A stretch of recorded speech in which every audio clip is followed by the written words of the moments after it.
Chapter 1. Dhritarashtra. Ranged thus for battle on the sacred plain. On Kurukshetra say, Sanjaya. Say. What robbed my people, and the Pandavas? Sanjaya. When he beheld the host of Pandavas, Raja Duryodhana to Drona drew, and spake these words. Ah, Guru! See this line. How vast it is of Panda fighting men, embattled by the son of Drupada.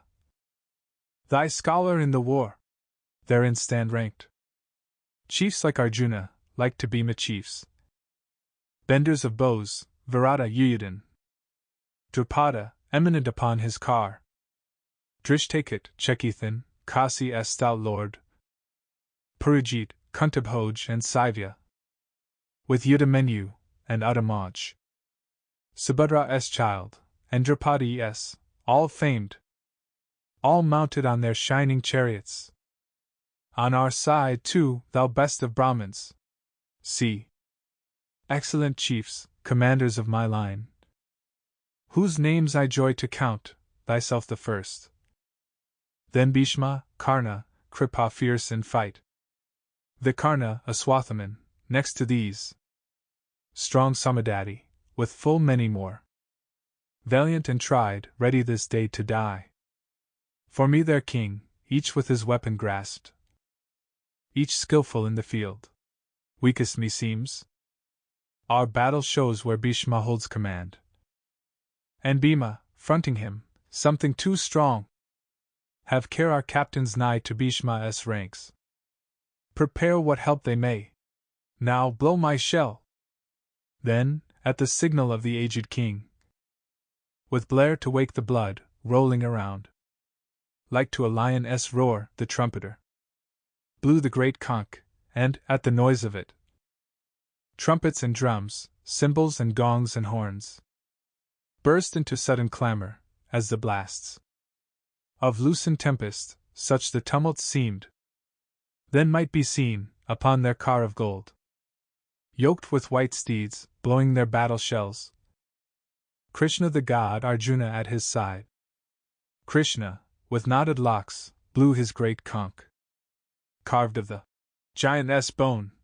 Arjuna blew Indra's loud gift, Bhima the terrible wolf belly. Bhima blew a long reed conch, and Yudhishthir, Kunti's blameless son, winded a mighty shell, Victory's voice. And Nakula blew shrill upon his conch, named the sweet-sounding Sahdev on his, called Jambedekt, and Kasi's prince on his, Sikandi on his car, Drishtadhyam. Virata, Satyaki the unsubdued. Drupada, with his sons, O Lord of earth. Long-armed Subhadra's children, all blew loud, so that the clangor shook their foemen's hearts. With quaking earth and thundering heave-in. Then 'twas, beholding Dhritarashtra's battle set, weapons unsheathing, bows drawn forth, the war instant to break. Arjun, whose ensign badge was Hanuman the monkey, spake this thing to Krishna the divine, his charioteer. Drive, dauntless one, to yonder open ground. Betwixt the armies, I would see more nigh. These who will fight with us, those we must slay today, in war's arbitrament, for, sure, on bloodshed all are bent who throng this plain, obeying Dhritarashtra's sinful son. Thus, by Arjuna prayed, O Bharata! Between the hosts that heavenly charioteer drove the bright car, reining its milk-white steeds where Bhishma led, and Drona, and their lords. See, spake he to Arjuna, where they stand, thy kindred of the Kurus, and the prince. Marked on each hand the kinsmen of his house, grandsires and sires, uncles and brothers and sons, cousins and sons-in-law and nephews, mixed with friends and honored elders, some this side, some that side ranged, and seeing those opposed, such kith-grown enemies, Arjuna's heart melted with pity, while he uttered this, Arjuna, Krishna, as I behold, come here to shed their common blood, yon concourse of our kin. My members fail, my tongue dries in my mouth, a shudder thrills my body, and my hair bristles with horror.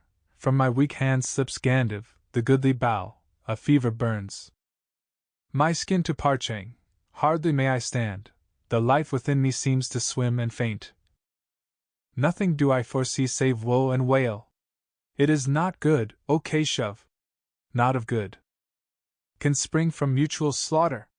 Lo, I hate triumph and domination, wealth and ease.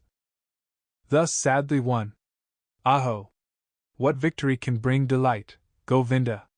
What rich spoils could profit? What rule recompense? What span of life itself seems sweet, bought with such blood? Seeing that these stand here, ready to die, for whose sake life was fair, and pleasure pleased, and power grew precious, grandsires, sires, and sons, brothers, and fathers-in-law, and sons-in-law, elders and friends, shall I deal death on these even though they seek to slay us? Not one blow. O Madhusudan! Will I strike to gain the rule of all three worlds, then, how much less to seize an earthly kingdom? Killing these must breed but anguish, Krishna. If they be guilty, we shall grow guilty by their deaths, their sins will light on us, if we shall slay those sons of Dhritarashtra, and our kin. What peace could come of that, O Madhava? For if indeed, blinded by lust and wrath, these cannot see, or will not see, the sin of kingly lines o'erthrown and kinsmen slain, how should not we, who see, shun such a crime? We who perceive the guilt and feel the shame, O thou delight of men, Janardana? By overthrow of houses perisheth their sweet continuous household piety. And rights neglected, piety extinct, enters impiety upon that home. Its women grow unwomaned, whence there spring mad passions, and the mingling up of castes. Sending a hell-ward road that family, and whoso wrought its doom by wicked wrath. Nay, and the souls of honored ancestors fall from their place of peace, being bereft of funeral cakes and the wan death water. FN number 1. So teach our holy hymns. Thus if we slay kinsfolk and friends for love of earthly power, ahovit! What an evil fault it were! Better I deem it, if my kinsmen strike, to face them weaponless, and bare my breast to shaft and spear, than answer blow with blow. So speaking, in the face of those two hosts, Arjuna sank upon his chariot seat, and let fall bow and arrows, sick at heart. Here in Death Chapter 1, of the Bhagavad Gita, entitled Arjun Vishad, or The Book of the Distress of Arjuna. Chapter 2. Sanjaya. Him, filled with such compassion and such grief, with eyes tear-dimmed, despondent in stern words, the driver, Madhusudan, thus addressed: Krishna, how hath this weakness taken thee? Whence springs the inglorious trouble, shameful to the brave? Barring the path of virtue? Nay, Arjun, forbid thyself to feebleness. It mars thy warrior name. Cast off the coward fit. Wake. Be thyself. Arise, scourge of thy foes. Arjuna, how can I, in the battle, shoot with shafts on Bhishma, or on Drona, O thou chief? Both worshipful, both honorable men. Better to live on beggar's bread, with those we love alive, than taste their blood in rich feasts spread, and guiltily survive. Ah! Were it worse, who knows? To be victor or vanquished here, when those confront us angrily, whose death leaves living drear. In pity lost, by doubtings tossed, my thoughts distracted turn to thee, the guide I reverence most, that I may counsel learn. I know not what would heal the grief burned into soul and sense, if I were earth's unchallenged chief, a god, and these gone thence. Sanjaya. So spake Arjuna to the Lord of Hearts, and sighing, I will not fight, held silence then. To whom, with tender smile, O Bharata! While the prince wept despairing twixt those hosts, Krishna made answer in divinest verse. Krishna! Thou grievest where no grief should be. Thou speakest words lacking wisdom, for the wise in heart. More not for those that live, nor those that die. Nor I, nor thou, nor any one of these ever was not, nor ever will not be. Forever and forever afterwards. All that doth live, lives always, to man's frame. As there come infancy and youth and age, so come their raisings up and layings down of other and of other life abodes, which the wise know, and fear not. This that irks thy sense life, thrilling to the elements, bringing thee heat and cold, sorrows and joys. 'Tis brief and mutable. Bear with it, prince, as the wise bear. The soul which is not moved, the soul that with a strong and constant calm takes sorrow and takes joy indifferently, lives in the life undying. That which is can never cease to be, that which is not will not exist. To see this truth of both is theirs who part essence from accident, substance from shadow. Indestructible. Learn thou. The life is spreading life through all, it cannot anywhere, by any means, be any wise diminished, stayed, or changed. But for these fleeting frames which it informs, with spirit deathless, endless, infinite they perish. Let them perish, prince, and fight. He who shall say, Lo! I have slain a man! He who shall think, Lo! I am slain! Those both know not. Life cannot slay. Life is not slain. Never the spirit was born, the spirit shall cease to be never. Never was time it was not, end and beginning are dreams. Birthless and deathless and changeless remaineth the spirit forever. Death hath not touched it at all, dead though the house of it seems. Who knoweth it exhaustless, self-sustained, immortal, indestructible, shall such say, I have killed a man, or caused to kill? Nay, but as when one layeth his worn-out robes away, and taking new ones saith, These will I wear today, so putteth by the spirit lightly its garb of flesh, and passeth to inherit a residence afresh. I say to thee, weapons reach not the life. Flame burns it not, waters cannot o'erwhelm, nor dry winds wither it. Impenetrable, unentered, unassailed, unharmed, untouched, immortal, all arriving, stable, sure. Invisible, ineffable, by word and thought uncompassed, ever all itself, thus is the soul declared. How wilt thou, then, knowing it so, grieve when thou shouldst not grieve? How, if thou hearest that the man new dead is, like the man new born, still living man? One same, existent spirit wilt thou weep? The end of birth is death, the end of death is birth, this is ordained. And mournest thou, chief of the stalwart arm, for what befalls which could not otherwise befall? The birth of living things comes unperceived, the death comes unperceived. Between them, beings perceive, what is there sorrowful herein, dear prince? Wonderful, wistful, to contemplate, difficult, doubtful, to speak upon, strange and great for tongue to relate, mystical hearing for every one. Nor wotteth man this, what a marvel it is, when seeing, and saying, and hearing are done.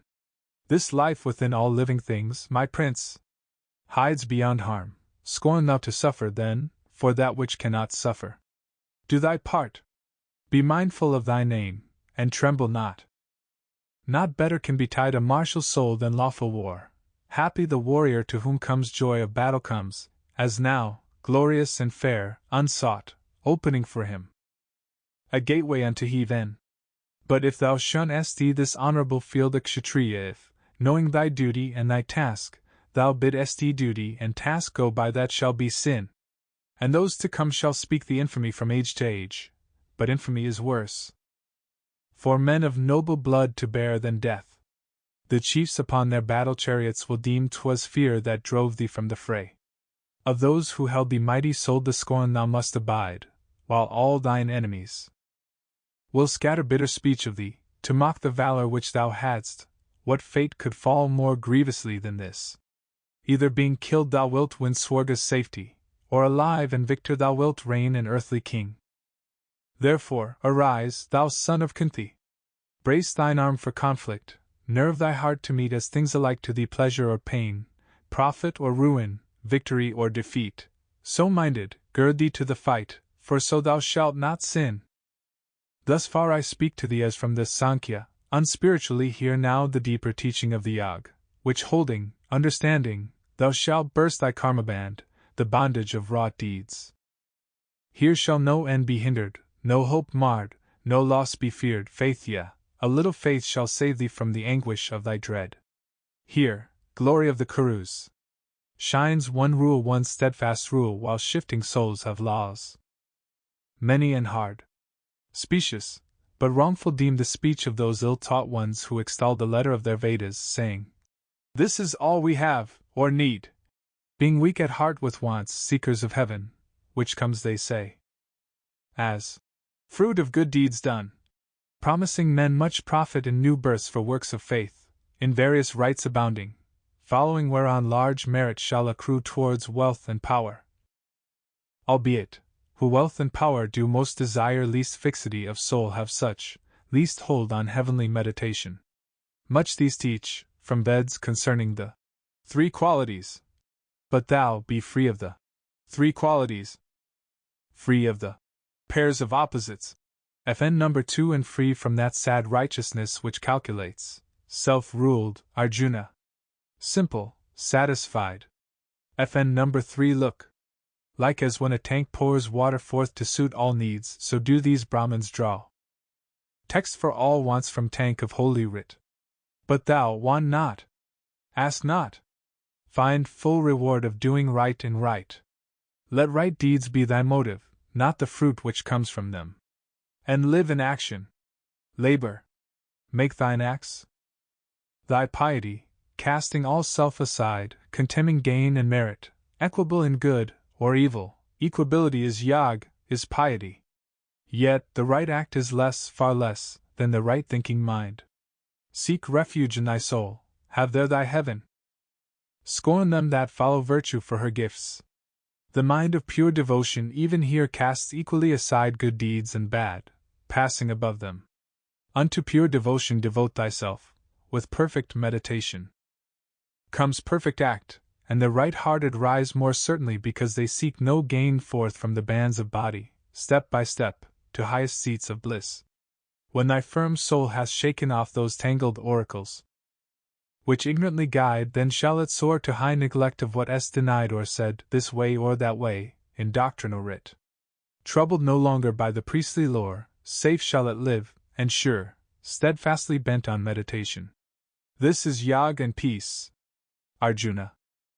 What is his mark who hath that steadfast heart, confirmed in holy meditation? How know we his speech, Kesava? Sits he, moves he like other men? Krishna. When one, O Pritha's son, abandoning desires which shake the mind, finds in his soul full comfort for his soul, he hath attained the yag. That man is such, in sorrows not dejected, and in joys not overjoyed, dwelling outside the stress of passion, fear, and anger, fixed in calms of lofty contemplation. Such an one as Muni is the sage, the true recluse. He who to none and nowhere overbound by ties of flesh, takes evil things and good neither desponding nor exulting, such bears wisdom as plainest mark. He who shall draw as the wise tortoise draws its 4 feet safe under its shield, his 5 frail senses back under the spirit's buckler from the world which else assails them, such an one, my prince, hath wisdom's mark. Things that solicit sense hold off from the self-governed, nay, it comes, the appetites of him who lives beyond depart, aroused no more. Yet may it chance, O son of Kunti, that a governed mind shall sometime feel the sense storm sweep, and wrest strong self-control by the roots. Let him regain his kingdom. Let him conquer this, and sit on me intent. That man alone is wise who keeps the mastery of himself. If one ponders on objects of the sense, there springs attraction. From attraction grows desire, desire flames to fierce passion, passion breeds recklessness, then the memory all betrayed. Let's noble purpose go, and saps the mind, till purpose, mind, and man are all undone. But if one deals with objects of the sense, not loving and not hating, making them serve his free soul, which rests serenely Lord, lo! Such a man comes to tranquility, and out of that tranquility shall rise the end and healing of his earthly pains, since the will governed sets the soul at peace. The soul of the ungoverned is not his, nor hath he knowledge of himself, which lacked, how grows serenity? And wanting that, whence shall he hope for happiness? The mind that gives itself to follow shows of sense seeth its helm of wisdom rent away, and like a ship in waves of whirlwind, drives to wreck and death. Only with him, great prince, whose senses are not swayed by things of sense, only with him who holds his mastery, shows wisdom perfect. What is midnight gloom to unenlightened souls shines wakeful day. To his clear gaze, what seems as wakeful day is known for night, thick night of ignorance, to his true seeing eyes. Such is the saint, and like the ocean, day by day receiving floods from all lands, which never overflows its boundary line, not leaping, and not leaving, fed by the rivers, but unswelled by those. So is the perfect one. To his soul's ocean the world of sense pours streams of witchery. They leave him as they find, without commotion, taking their tribute, but remaining sea. Yea, whoso, shaking off the yoke of flesh, lives lord, not servant, of his lusts, set free from pride, from passion, from the sin of self, toucheth tranquility. O Pritha's son! That is the state of Brahm. There rests no dread. When that last step is reached, live where he will, die when he may, such passeth from all plaining, to bless nirvana, with the gods, attaining. Here in Death, Chapter 2. Of the Bhagavad Gita, entitled Sankhya Yoga, or the Book of Doctrines. Chapter 3. Arjuna.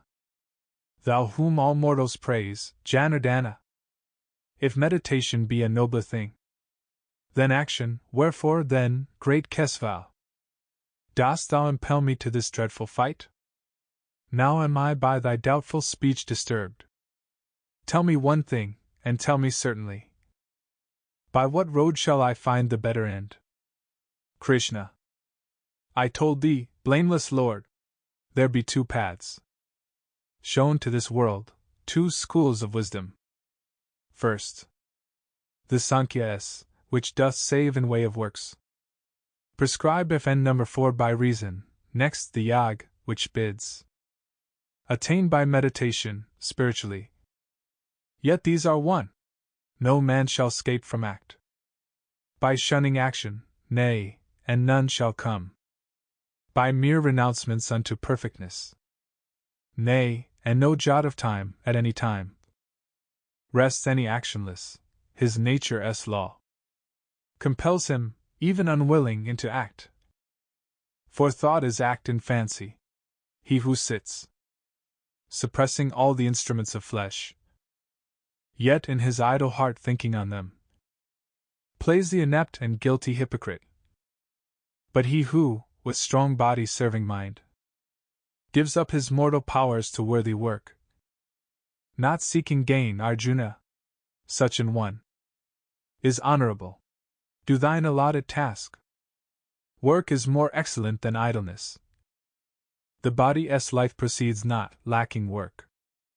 There is a task of holiness to do. Unlike world-binding toil, which bindeth not the faithful soul, such earthly duty do.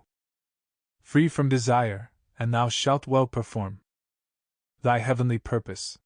Spake Prajapati. In the beginning, when all men were made, and with mankind the sacrifice. Do this. Work. Sacrifice. Increase and multiply. With sacrifice. This shall be Kamaduk, your cow of plenty, giving back her milk of all abundance. Worship the gods thereby. The gods shall yield thee grace. Those meats ye crave, the gods will grant to labor, when it pays tithes in the altar flame. But if one eats fruits of the earth, rendering to kindly heaven. No gift of toil, that thief steals from his world. Who eat of food after their sacrifice are quit of fault, but they that spread a feast, all for themselves, eat sin and drink of sin. By food the living live, food comes of rain, and rain comes by the pious sacrifice, and sacrifice is paid with tithes of toil. Thus action is of Brahma, who is one, the only, all-pervading, at all times, present in sacrifice. He that abstains to help the rolling wheels of this great world, glutting his idle sense, lives a lost life, shameful and vain, existing for himself, self-concentrated, serving self alone. No part hath he in aught, nothing achieved. Not wrought or unwrought toucheth him, no hope of help for all the living things of earth depends from him. FN number 5 Therefore, thy task prescribed, with spirit unattached gladly perform, since in performance of plain duty man mounts to his highest bliss by works alone. Janak and ancient saints reached blessedness. Moreover, for the upholding of thy kind, action thou shouldst embrace what the wise choose. The unwise people take what best men do. The multitude will follow. Look on me, thou son of Pritha, in the three wide worlds. I am not bound to any toil, no height awaits to scale, no gift remains to gain. Yet I act here, and if I acted not, earnest and watchful those that look to me for guidance, sinking back to sloth again, because I slumbered, would decline from good, and I should break earth's order and commit her offspring unto ruin. Bharata. Even as the unknowing toil, wedded to sense, so let the enlightened toil, sense freed, but set to bring the world deliverance and its bliss. Not sowing in those simple, busy hearts seed of despair. Yea, let each play his part in all he finds to do, with unyoked soul. All things are everywhere by nature wrought in interaction of the qualities. The fool, cheated by self, thinks, this I did, and that I wrought. But ah, thou strong-armed prince, a better lesson mind, knowing the play of visible things within the world of sense, and how the qualities must qualify, standeth aloof even from his acts. Untaught live mixed with them, knowing not nature's way, of highest aims unwitting, slow and dull. Those make thou not to stumble, having the light. But all thy dues discharging for my sake, with meditation centered inwardly, seeking no profit, satisfied, serene, heedless of issue fight.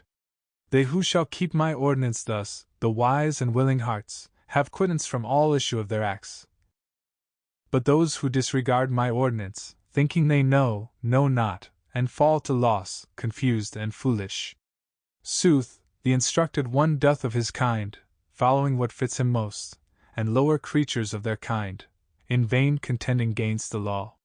Needs must it be the objects of the sense will stir the sense to like and dislike, yet enlightened man yields not to these, knowing them enemies. Finally, this is better, that one do his own task as he may, even though he fail, than take tasks not his own, though they seem good. To die performing duty is no ill, but who seeks other roads shall wander still. Arjuna. Yet tell me, teacher, by what force doth man go to his ill, unwilling, as if one pushed him that evil path? Krishna. Kama it is. Passion it is. Born of the darknesses, which pusheth him. Mighty of appetite. Sinful, and strong is this man's enemy. As smoke blots the white fire, as clinging rust mars the bright mirror, as the womb surrounds the babe unborn, so is the world of things foiled, soiled, enclosed in this desire of flesh. The wise fall, caught in it, the unresting foe it is of wisdom, wearing countless forms, fair but deceitful, subtle as a flame. Sense, mind, and reason these, O Kunti's son, are booty for it. In its play with these it maddens man, beguiling, blinding him. Therefore, thou noblest child of Bharata, govern thy heart. Constrain th entangled sense. Resist the false, soft sinfulness which saps knowledge and judgment. Yea, the world is strong, but what discerns it stronger, and the mind strongest, and high o'er all the ruling soul. Wherefore, perceiving him who reigns supreme, put forth full force of soul in thy own soul. Fight. Vanquish foes and doubts, dear hero. Slay what haunts thee in fond shapes, and would betray. Here in Death, Chapter 3 of the Bhagavad Gita, entitled Karma Yoga, or The Book of Virtue and Work. Chapter 4. Krishna. This deathless yoga, this deep union, I taught Vivaswata, FN number 6, the Lord of Light. Vivaswata to Manu gave it, he to Ikshwaku, so passed it down the line of all my royal rishis. Then, with years, the truth grew dim and perished, noble prince. Now once again to thee it is declared, this ancient lore, this mystery supreme. Seeing I find thee votary and friend. Arjuna. Thy birth, dear Lord, was in these later days, and bright Vivaswata's preceded time. How shall I comprehend this thing thou sayest? From the beginning it was I who taught? Krishna. Manifold the renewals of my birth have been, Arjuna, and of thy births too. But mine I know, and thine thou knowest not. O slayer of thy foes, albeit I be unborn, undying, indestructible, the Lord of all things living, not the less. By Maya, by my magic which I stamp on floating nature forms, the primal vast, I come, and go, and come. When righteousness declines, O Bharata, when wickedness is strong, I rise from age to age and take visible shape, and move a man with men, succoring the good, thrusting the evil back, and setting virtue on her seat again. Who knows the truth touching my births on earth, and my divine work, when he quits the flesh, puts on its load no more, falls no more down to earthly birth, to me he comes, dear prince. Many there be who come, from fear set free, from anger, from desire, keeping their hearts fixed upon me, my faithful purified by sacred flame of knowledge. Such as these mix with my being. Whoso worship me, them I exalt, but all men everywhere shall fall into my path, albeit those souls which seek reward for works make sacrifice. Now to the lower gods I say to thee, here have they their reward. But I am he made the four castes, and portioned them a place after their qualities and gifts. Yea, I created the reposeful, I that live immortally, made all those mortal births. For works soil not my essence, being works wrought uninvolved. FN number 7. Who knows me acting thus? Unchained by action, action binds not him. And, so perceiving, all those saints of old worked, seeking for deliverance. Work thou, as, in the days gone by, thy fathers did. Thou sayest, perplexed, it hath been asked before, by singers and by sages, what is act? And what inaction? I will teach thee this. And knowing, thou shalt learn which work doth save. Needs must one rightly meditate those three: doing, not doing, and undoing. Here, thorny and dark the path is. He who sees how action may be rest action, he is wisest mid his kind, he hath the truth. He doeth well, acting or resting, freed in all his works from prickings of desire, burn clean and act by the white fire of truth. The wise call that man wise, and such an one, renouncing fruit of deeds, always content, always self-satisfying, if he works doth nothing that shall stain his separate soul, which quit of fear and hope subduing self, rejecting outward impulse yielding up. To body's need nothing save body dwells, sinless amid all sin, with equal calm, taking what may befall, by grief unmoved. Unmoved by joy, unenvyingly, the same. In good and evil fortunes, nowise bound by bond of deeds, nay, but of such an one, whose crave is gone, whose soul is liberate, whose heart is set on truth of such an one. What work he does is work of sacrifice, which passeth purely into ash and smoke, consumed upon the altar. All else then God. The sacrifice is Brahm, the ghee and grain. Our Brahm, the fire is Brahm, the flesh it eats is Brahm, and unto Brahm attaineth he who, in such office, meditates on Brahm. Some votaries there be who serve the gods with flesh and altar smoke, but others some who, lighting subtler fires, make purer rite with will of worship.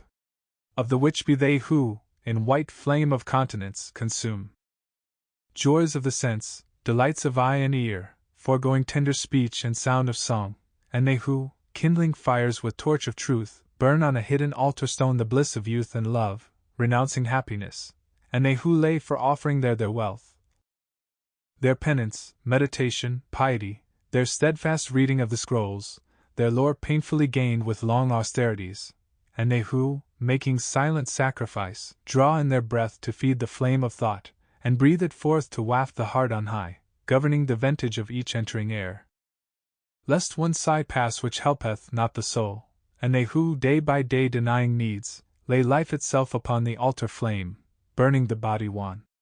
Lo! All these keep the rite of offering, as if they slew victims, and all thereby efface much sin. Yea, and who feed on the immortal food left of such sacrifice, to Brahma pass, to the unending. But for him that makes no sacrifice, he hath nor part nor lot even in the present world. How should he share another, O thou glory of thy line? In sight of Brahma all these offerings are spread and are accepted.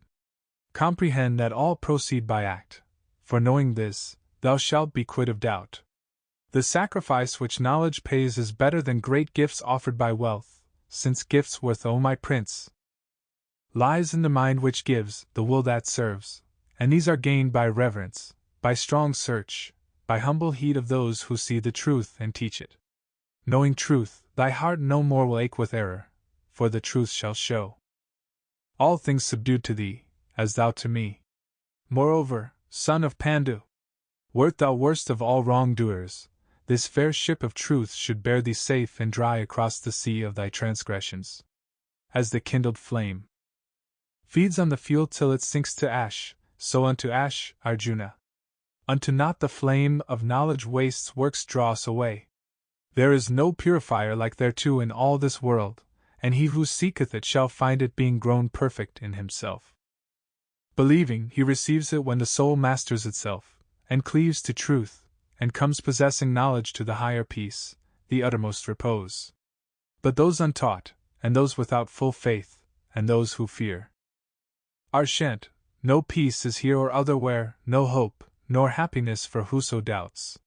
He that, being self-contained, hath vanquished doubt, disparting self from service, soul from works, enlightened and emancipate, my prince. Works fetter him no more. Cut then atwain with sword of wisdom, son of Bharata. This doubt that binds thy heartbeats. Cleave the bond born of thy ignorance. Be bold and wise. Give thyself to the field with me. Arise. Here in Death, Chapter 4. Of the Bhagavad Gita, entitled Jnana Yag, or The Book of the Religion of Knowledge. Chapter 5. Arjuna. Yet, Krishna, at the one time thou dost laud surcease of works, and, at another time, service through work. Of these twain plainly tell.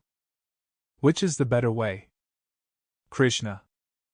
To cease from works is well, and to do works in holiness is well, and both conduct to bliss supreme. But of these twain the better way is his, who working piously refraineth not. That is the true renouncer, firm and fixed, who seeking not, rejecting not dwells proof against the opposites. FN number 8. O valiant prince! In doing, such breaks slightly from all deed. 'Tis the new scholar talks as they were two. This Sankhya and this Yoga, wise men know. Who husbands one plucks golden fruit of both. The region of high rest which Sankhyans reach, Yogans attain. Who sees these twain as one, sees with clear eyes. Yet such abstraction, chief, is hard to win without much holiness. Whoso is fixed in holiness, self-ruled, pure-hearted, lord of senses and of self, lost in the common life of all which lives, a yogic, he is a saint who wends straightway to Brahm. Such an one is not touched by taint of deeds. Not of myself I do. Thus will he think who holds the truth of truths. In seeing, hearing, touching, smelling, when he eats or goes or breathes, slumbers or talks, holds fast or loosens, opes his eyes or shuts, always assured. This is the sense world plays with senses. He that acts in thought of Brahm, detaching end from act, with act content, the world of sense can no more stain his soul than waters mar th enameled lotus leaf. With life, with heart, with mind, nay, with the help of all five senses letting selfhood go, Yogans toil ever towards their soul's release. Such votaries, renouncing fruit of deeds, gain endless peace, the unvowed, the passion-bound, seeking a fruit from works, are fastened down. The embodied sage, withdrawn within his soul, at every act sits godlike in the town, which hath 9 gateways. FN number 9. Neither doing aught, nor causing any deed, this world's Lord makes. Neither the work, nor passion for the work, nor lust for fruit of work, the man's own self pushes to these. The master of this world takes on himself the good or evil deeds of no man dwelling beyond. Mankind errs here by folly, darkening knowledge, but for whom that darkness of the soul is chased by light, splendid and clear shines manifest the truth, as if a sun of wisdom sprang to shed its beams of dawn. Him meditating still, him seeking, with him blended, stayed on him. The souls illuminated take that road which hath no turning back, their sins flung off by strength of faith. Who will may have this light? Who hath it sees? To him who wisely sees the Brahman with his scrolls and sanctities, the cow, the elephant, the unclean dog, the outcast gorging dog's meat, are all one. The world is overcome, even here, by such as fix their faith on unity. The sinless Brahma dwells in unity, and they in Brahma. Be not over glad, attaining joy, and be not over sad, encountering grief, but stayed on Brahma, still. Constant let each abide, the sage whose soul holds off from outer contacts in himself, finds bliss, to Brahma joined by piety. His spirit tastes eternal peace. The joys springing from sense life are but quickening wombs, which breed sure griefs. Those joys begin and end. The wise mind takes no pleasure, Kunti's son, in such as those. But if a man shall learn, even while he lives and bears his body's chain, to master lust and anger, he is blessed. He is the yukta, he hath happiness, contentment, light, within, his life is merged in Brahma's life, he doth nirvana touch. Thus go the rishis unto rest, who dwell with sins effaced, with doubts at end, with hearts governed and calm. Glad in all good they live, nigh to the peace of God, and all those live who pass their days exempt from greed and wrath, subduing self and senses, knowing the soul, the saint who shuts outside his placid soul all touch of sense, letting no contact through, whose quiet eyes gaze straight from fixed brows, whose outward breath and inward breath are drawn equal and slow through nostrils still and close, that one with organs, heart, and mind constrained, bent on deliverance, having put away passion, and fear, and rage, hath, even now, obtained deliverance, ever and ever freed. Yea, for he knows me who am he that heeds the sacrifice and worship, God revealed, and he who heeds not, being Lord of worlds, lover of all that lives, God unrevealed, wherein who shall find surety and shield. Here ends chapter 5 of the Bhagavad Gita, entitled Karma Sannyasayag, or The Book of Religion by Renouncing Fruit of Works. Chapter 6. Krishna. Therefore, who doeth work rightful to do, not seeking gain from work, that man, O Prince, is sannyasi and yogi both in one. And he is either who lights not the flame of sacrifice, nor setteth hand to task. Regard as true renouncer him that makes worship by work, for who renounceth not, works not as yogin. So is that well said. By works the devotee doth rise to faith, and saintship is the ceasing from all works, because the perfect yogin acts but acts, unmoved by passions and unbound by deeds. Setting result aside, let each man raise the self by soul, not trample down his self, since soul that is self-'s friend may grow self-'s foe. Soul is self-'s friend when self doth rule o'er self, but self turns enemy if soul's own self hates self as not itself. FN number 10. The sovereign soul of him who lives self-governed and at peace is centered in itself, taking alike pleasure and pain, heat, cold, glory and shame. He is the yogi, he is yukta, glad, with joy of light and truth, dwelling apart upon a peak, with senses subjugate, whereto the clod, the rock, the glistering gold show all as one. By this sign is he known, being of equal grace to comrades, friends, chance comers, strangers, lovers, enemies, aliens and kinsmen, loving all alike, evil or good. Sequestered should he sit, steadfastly meditating, solitary, his thoughts controlled, his passions laid away, quit of belongings, in a fair, still spot, having his fixed abode, not too much raised, nor yet too low, let him abide, his goods, a cloth, a deerskin, and the kusa grass.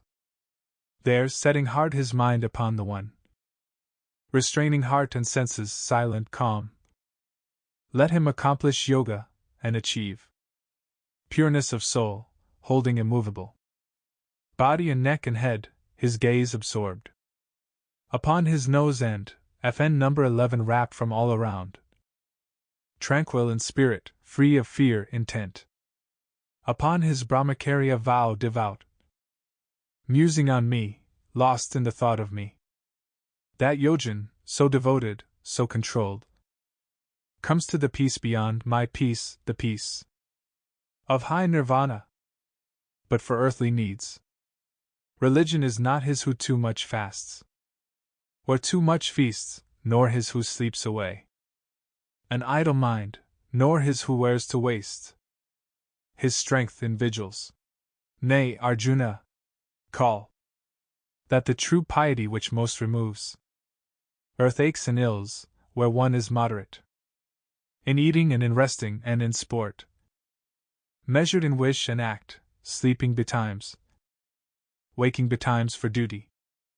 When the man, so living, centers on his soul the thought, straightly restrained, untouched internally by stress of sense, then is he yukta.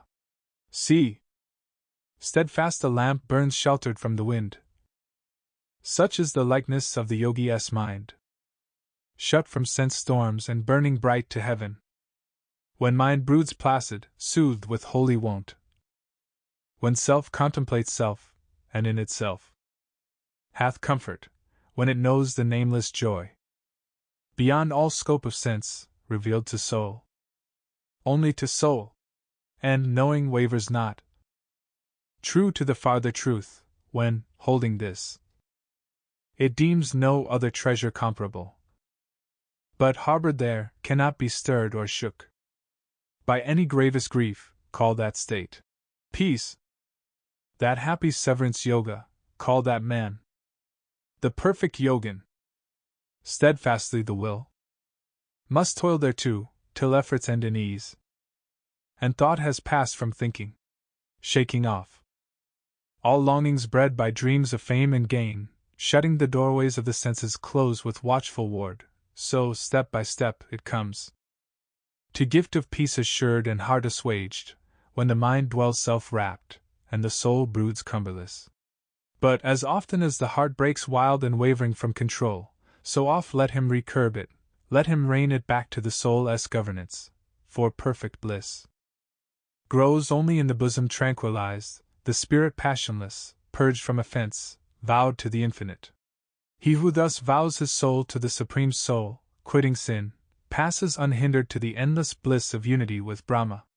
He so vowed, so blended, sees the life soul resident in all things living, and all living things in that life soul contained. And whoso thus discerneth me in all, and all in me, I never let him go, nor looseneth he hold upon me, but dwell he where he may, whate'er his life, in me he dwells and lives, because he knows and worships me, who dwell in all which lives, and cleaves to me in all. Arjuna, if a man sees everywhere, taught by his own similitude one life, one essence in the evil and the good, hold him a yogi, yea, well perfected. Arjuna, slayer of Madhu. Yet again, this yag, this peace, derived from equanimity, made known by thee, I see no fixity therein, no rest, because the heart of men is unfixed, Krishna. Rash, tumultuous, willful, and strong. It were all one, I think, to hold the wayward wind, as tame man's heart. Krishna. Hero long-armed. Beyond denial, hard. Man's heart is to restrain, and wavering, yet may it grow restrained by habit, prince, by wont of self-command. This yag, I say, cometh not lightly to ungoverned ones, but he who will be master of himself shall win it, if he stoutly strive thereto. Arjuna. And what road goeth he who, having faith, fails, Krishna, in this striving, falling back from holiness, missing the perfect rule? Is he not lost, straying from Brahma's light? Like the vain cloud, which floats twixt earth and heaven when lightning splits it, and it vanisheth? Fain would I hear thee answer me herein, since, Krishna, none save thou can clear the doubt. Krishna. He is not lost, thou son of Pritha. No. Nor earth, nor heaven is forfeit, even for him, because no heart that holds one right desire treadeth the road of loss. He who should fail, desiring righteousness, cometh at death unto the region of the just, dwells there measureless years, and being born anew, beginneth life again in some fair home amid the mild and happy. It may chance he doth descend into a yogin house on virtue's breast, but that is rare. Such birth is hard to be obtained on this earth, chief. So hath he back again what heights of heart he did achieve, and so he strives anew to perfectness, with better hope, dear prince. For by the old desire he is drawn on unwittingly, and only to desire the purity of yag is to pass beyond the saptabrahm, the spoken Ved. But being yogi, striving strong and long, purged from transgressions, perfected by births following on births, he plants his feet at last upon the farther path, such as one ranks above ascetics, higher than the wise, beyond achievers of vast deeds. Be thou yogi Arjuna, and of such believe, truest and best is he who worships me with inmost soul, stayed on my mystery.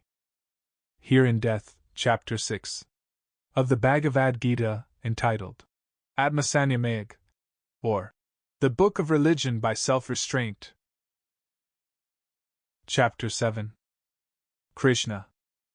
Learn now, dear Prince, how, if thy soul be set ever on me, still exercising yog, still making me thy refuge, thou shalt come most surely unto perfect hold of me. I will declare to thee that utmost lore, whole and particular, which, when thou knowest, leaveth no more to know here in this world. Of many thousand mortals, one, perchance, striveth for truth, and of those few that strive, nay, and rise high, one only here and there knoweth me, as I am, the very truth. Earth, water, flame, air, ether, life, and mind, and individuality, those eight, make up the showing of me, manifest. These be my lower nature, learn the higher, whereby, thou valiant one, this universe is, by its principle of life, produced, whereby the worlds of visible things are born, as from a yoni. No, I am that womb. I make and I unmake this universe. Than me there is no other master, prince, no other maker. All these hang on me, as hangs a row of pearls upon its string. I am the fresh taste of the water, I, the silver of the moon, the gold o' the sun, the word of worship in the Veds, the thrill that passeth in the ether, and the strength of man as shed seed.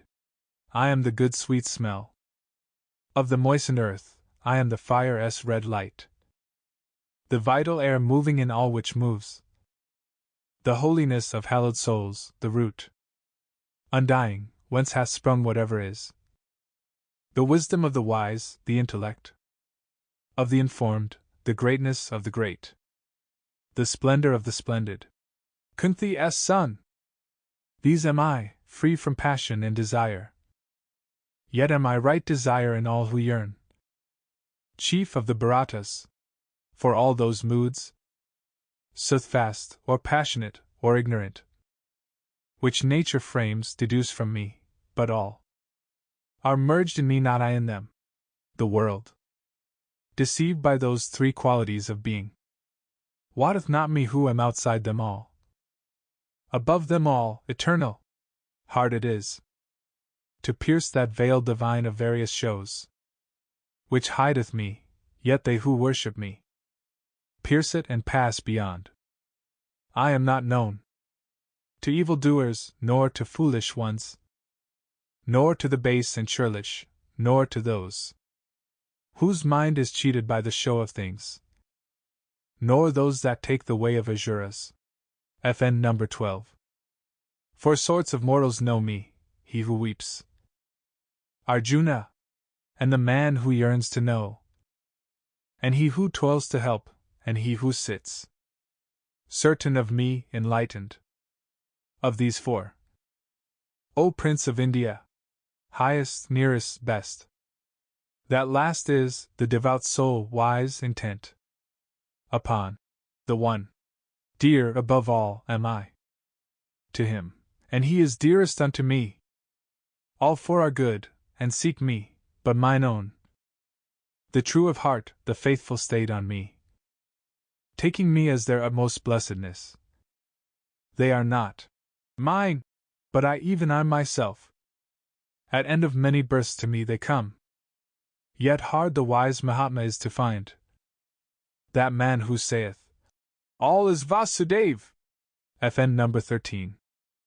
There be those, too, whose knowledge turned aside by this desire or that, gives them to serve some lower gods, with various rites, constrained by that which mouldeth them. Unto all such worship what shrine they will, what shapes, in faith. 'Tis I who give them faith. I am content. The heart thus asking favor from its God, darkened but ardent, hath the end it craves. The lesser blessing, but 'tis I who give. Yet soon is withered what small fruit they reap. Those men of little minds who worship so go where they worship, passing with their gods But mine come unto me. Blind are the eyes, which deem th unmanifested manifest, not comprehending me in my true self, imperishable, viewless, undeclared, hidden behind my magic veil of shows.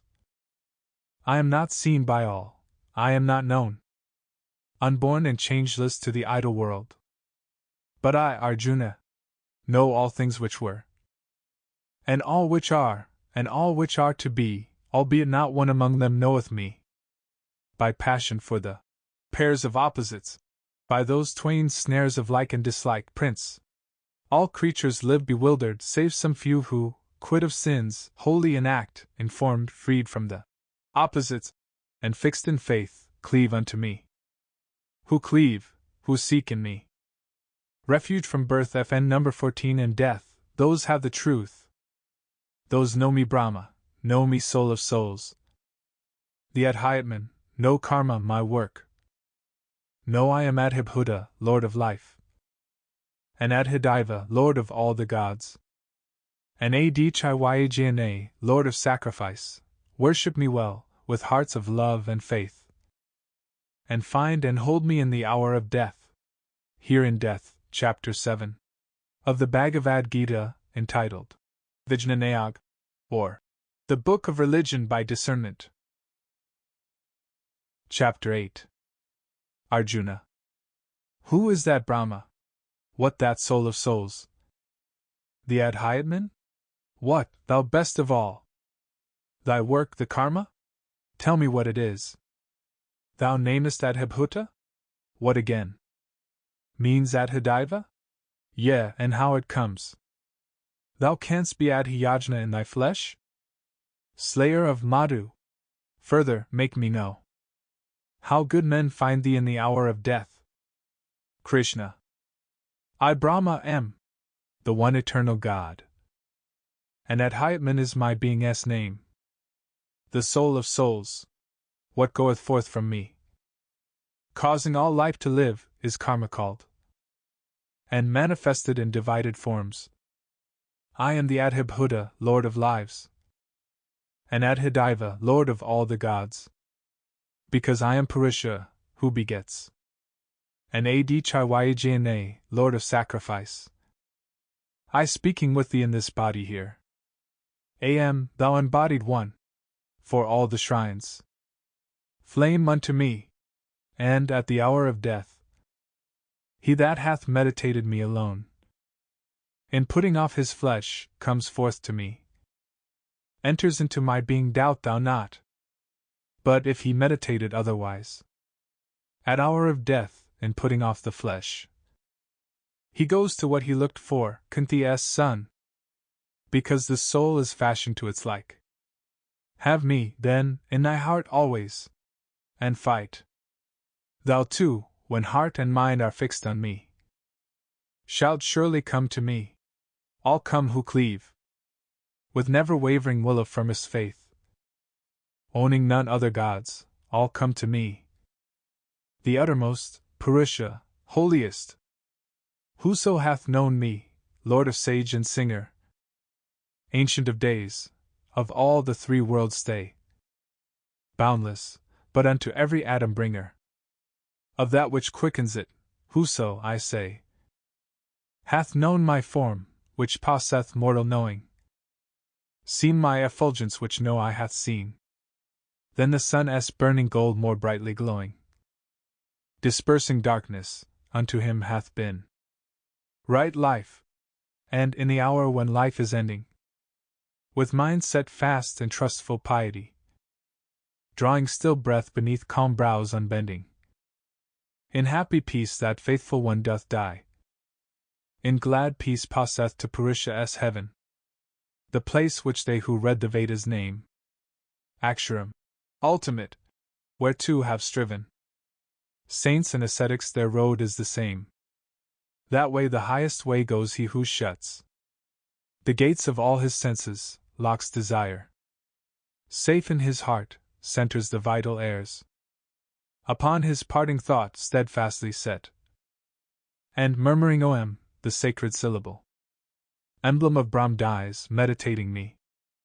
For who, none other gods regarding, looks ever to me, easily am I gained by such a yogi, and attaining me, they fall not those Mahatmas back to birth, to life, which is the place of pain, which ends, but take the way of utmost blessedness. The worlds, Arjuna, even Brahma's world, roll back again from death to life's unrest. But they, O Kunti's son, that reach to me, taste birth no more. If ye know Brahma's day, which is 1,000 yugas, if ye know the 1,000 yugas making Brahma's night, then know ye day and night as he doth know. When that vast dawn doth break, invisible is brought anew into the visible. When that deep night doth darken, all which is fades back again to him who sent it forth. Yea, this vast company of living things, again and yet again produced expires. At Brahma's nightfall, and at Brahma's dawn, riseth, without its will, to life new born. But higher, deeper, innermost abides another life, not like the life of sense, escaping sight, unchanging. This endures when all created things have passed away. This is that life named the unmanifest, the infinite, the all, the uttermost. Thither arriving none return. That life is mine, and I am there. And, Prince, by faith, which wanders not, there is a way to come thither. I, the Purusha, I who spread the universe around me, in whom dwell all living things, may so be reached and seen. FN number 14. Richer than holy fruit on Vedas growing, greater than gifts, better than prayer or fast. Such wisdom is. The yogi, this way knowing, comes to the utmost perfect peace at last. Here in Death, Chapter 8 of the Bhagavad Gita, entitled Aksharapara Brahman, or The Book of Religion by Devotion to the One Supreme God. Chapter 9. Krishna. Now will I open unto thee whose heart rejects not that last lore, deepest concealed, that farthest secret of my heavens and earths, which but to know shall set thee free from ills. A royal lore, a kingly mystery. Yea, for the soul such light as purgeth it from every sin, a light of holiness, with inmost splendor shining, plain to see, easy to walk by, inexhaustible. They that receive not this, failing in faith to grasp the greater wisdom, reach not me. Destroyer of thy foes, they sink anew into the realm of flesh, where all things change. By me the whole vast universe of things is spread abroad, by me, the unmanifest. In me are all existences contained, not I in them. Yet they are not contained. Those visible things receive and strive to embrace the mystery majestical, my being, creating all, sustaining all, still dwells outside of all. See, as the shoreless airs move in the measureless space, but are not space, and space were space without the moving airs, so all things are in me, but are not I. At closing of each kalpa, Indian prince, all things which be back to my being come. At the beginning of each kalpa, all issue new born from me. By energy and help of Prakriti, my outer self.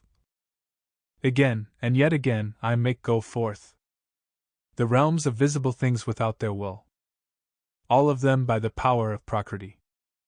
Yet these great makings, Prince, involve me not, enchain me not. I sit apart from them, other and higher and free, nowise attached. Thus doth the stuff of worlds, molded by me, bring forth all that which is moving or still, living or lifeless. Thus the worlds go on. The minds untaught mistake me, veiled in form. Naught see they of my secret presence, naught of my hid nature, ruling all which lives. Vain hopes pursuing, vain deeds doing, fed on vainest knowledge, senselessly they seek an evil way, the way of brutes and fiends. But my Mahatmas, those of noble soul, who tread the path celestial, worship me with hearts unwandering, knowing me the source, eternal source of life, unendingly. They glorify me, seek me, keep their vows of reverence and love, with changeless faith, adoring me, yea, and those too adore, who, offering sacrifice of wakened hearts, have sense of one pervading spirit as stress, one force in every place, though manifold. I am the sacrifice. I am the prayer. I am the funeral cake set for the dead. I am the healing herb. I am the ghee, the mantra, and the flame, and that which burns. I am of all this boundless universe, the father, mother, ancestor, and guard, the end of learning, that which purifies. In lustral water, I am Om. I am Rig Veda, Sama Veda, Yajur Ved, the way, the fosterer, the Lord, the judge, the witness, the abode, the refuge house, the friend, the fountain, and the sea of life, which sends and swallows up, treasure of worlds, and treasure chamber, seed and seed sower, whence endless harvests spring. Sun's heat is mine. Heaven's rain is mine to grant or to withhold. Death am I, and immortal life I am. Arjuna, Sat and Asat, visible life, and life invisible. Yea, those who learn the threefold Veds, who drink the Soma wine, purge sins, pay sacrifice from me they earn passage to Swarga, where the meats divine of great gods feed them in high Indra's heaven. Yet they, when that prodigious joy is o'er, paradise spent, and wage for merits given, come to the world of death and change once more. They had their recompense. They stored their treasure, following the threefold scripture and its writ, who seeketh such gaineth the fleeting pleasure of joy which comes and goes. I grant them it. But to those blessed ones who worship me, turning not otherwhere, with minds set fast, I bring assurance of full bliss beyond. Nay, and of hearts which follow other gods in simple faith, their prayers arise to me, O Kunti's son, though they pray wrongfully, for I am the receiver and the Lord of every sacrifice, which these know not rightfully, so they fall to earth again. Who follow gods go to their gods, who vow their souls to Pitris go to Pitris, minds to evil buts given o'er sink to the buts, and whoso loveth me cometh to me. Whoso shall offer me in faith and love a leaf, a flower, a fruit, water poured forth, that offering I accept, lovingly made with pious will. Whate'er thou doest, Prince, eating or sacrificing, giving gifts, praying or fasting, let it all be done for me, as mine. So shalt thou free thyself from karmaband, the chain which holdeth men to good and evil issue, so shalt come safe unto me when thou art quit of flesh by faith and abdication joined to me. I am alike for all. I know not hate, I know not favor. What is made is mine. But them that worship me with love, I love, they are in me, and I in them. Nay, Prince, if one of evil life turn in his thoughts straightly to me, count him amidst the good. He hath the high way chosen, he shall grow righteous ere long, he shall attain that peace which changes not. Thou Prince of India, be certain none can perish, trusting me. O Pritha's son, whoso will turn to me, though they be born from the very womb of sin, woman or man, sprung of the Vaishya caste or lowly disregarded Sudra, all plant foot upon the highest path, how then the holy Brahmins and my royal saints? Ah! Ye who into this ill world are come, fleeting and false, set your faith fast on me. Fix heart and thought on me. Adore me. Bring offerings to me. Make me prostrations. Make me your supremest joy. and undivided.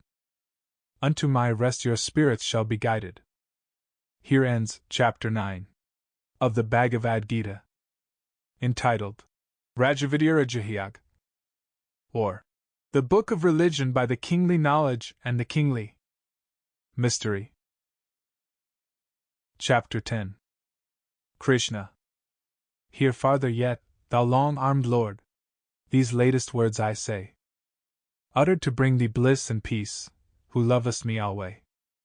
Not the great company of gods nor kingly rishis know my nature, who have made the gods and rishis long ago. He only knoweth only he is free of sin, and wise, who seeth me, Lord of the worlds, with faith enlightened eyes, unborn, undying, unbegun, whatever natures be, to mortal men distributed, those natures spring from me. Intellect, skill, enlightenment, endurance, self-control, truthfulness, equability, and grief or joy of soul, and birth and death, and fearfulness, and fearlessness, and shame, and honor, and sweet harmlessness, FN number 17, and peace, which is the same. Whatever befalls, and mirth, and tears, and piety, and thrift, and wish to give, and will to help, all cometh of my gift. The 7 chief saints, the elders 4, the lordly Manas set, sharing my work to rule the worlds, these 2 did I beget. And rishis, pitris, Manas, all, by one thought of my mind, thence did arise, to fill this world, the races of mankind. Wherefrom who comprehends my reign of mystic majesty, that truth of truths is thenceforth linked in faultless faith to me. Yea, knowing me the source of all, by me all creatures wrought, the wise in spirit cleave to me, into my being brought. Hearts fixed on me, breaths breathed to me, praising me, each to each. So have they happiness and peace, with pious thought and speech. And unto these thus serving well, thus loving ceaselessly, I give a mind of perfect mood, whereby they draw to me. And all for love of them, within their darkened souls I dwell. And with bright rays of wisdom's lamp, their ignorance dispel. Arjuna. Yes. Thou art Parabrahm, the high abode, the great purification. Thou art God, eternal, all-creating, holy, first, without beginning, Lord of lords and gods, declared by all the saints by Narada, Vyasasita, and Devalas. And hear thyself declaring unto me, what thou hast said now know I to be truth.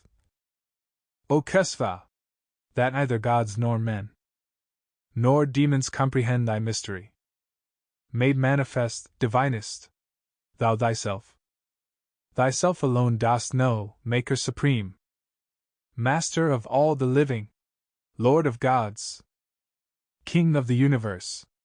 To thee alone belongs to tell the heavenly excellence of those perfections wherewith thou dost fill these worlds of thine, pervading, immanent. How shall I learn, supremest mystery, to know thee, though I muse continually? Under what form of thine unnumbered forms mayst thou be grasped? Ah! Yet again recount, clear and complete, thy great appearances, the secrets of thy majesty and might. Thou high delight of men, never enough can mine ears drink the Amrit FN number 18 of such words. Krishna. Hanta. So be it. Kuru Prince. I will to thee unfold some portions of my majesty, whose powers are manifold. I am the spirit seated deep in every creature as heart. From me they come, by me they live, at my word they depart. Vishnu of the Adithyas I am, those lords of light. Marichi of the Maruts, the kings of storm and blight. By day I gleam, the golden sun of burning cloudless noon. By night, amid the asterisms I glide, the dappled moon. Of Vedas I am Samaved, of gods and Indra's heaven.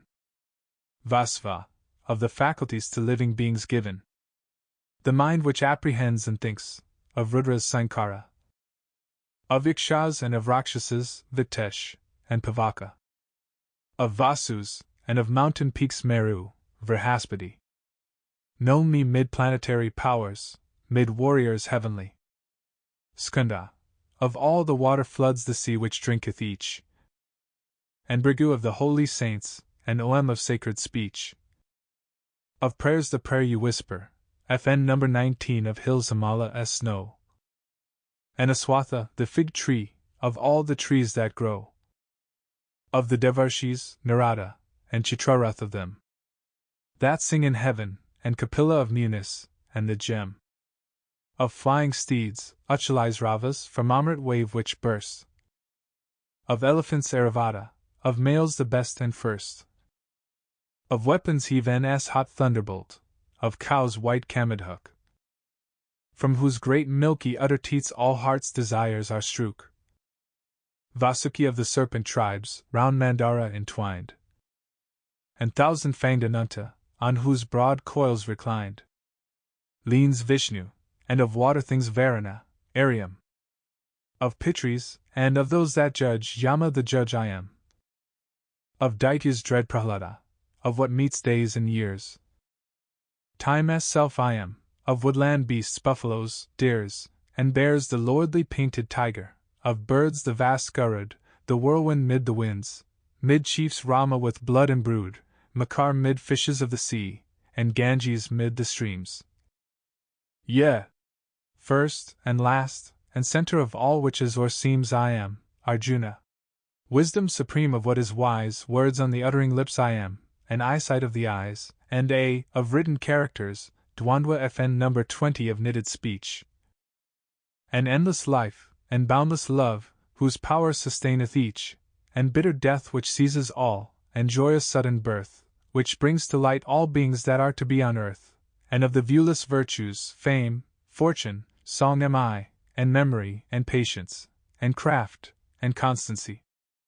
Of Vedic hymns the Vrihatsam, of meters Gayatri, of months the Margasirsha, of all the seasons 3 the flower wreathed spring, in Dicer S play the conquering double 8, the splendor of the splendid, and the greatness of the great. Victory I am, and action, and the goodness of the good, and Vasudev of Vrishni S race, and of this Pandu brood thyself. Yea, my Arjuna, thyself, for thou art mine. Of poets Susanna, of saints Vyasa, sage divine, the policy of conquerors, the potency of kings, the great unbroken silence and learning as secret things, the lore of all the learned, the seed of all which springs. Living or lifeless, still or stirred, whatever beings be, none of them is in all the worlds, but it exists by me. Nor tongue can tell, Arjuna, nor end of telling come. Of these my boundless glories, whereof I teach thee some, for wheresoe'er is wondrous work, and majesty, and might, from me hath all proceeded. Receive thou this aright. Yet how shouldst thou receive, O Prince, the vastness of this word? I, who am all, and made it all, abide its separate Lord. Here in Death Chapter 10, of the Bhagavad Gita, entitled Vibhuti Yag, or The Book of Religion by the Heavenly Perfections. Chapter 10. Arjuna. This, for my soul's peace, have I heard from thee.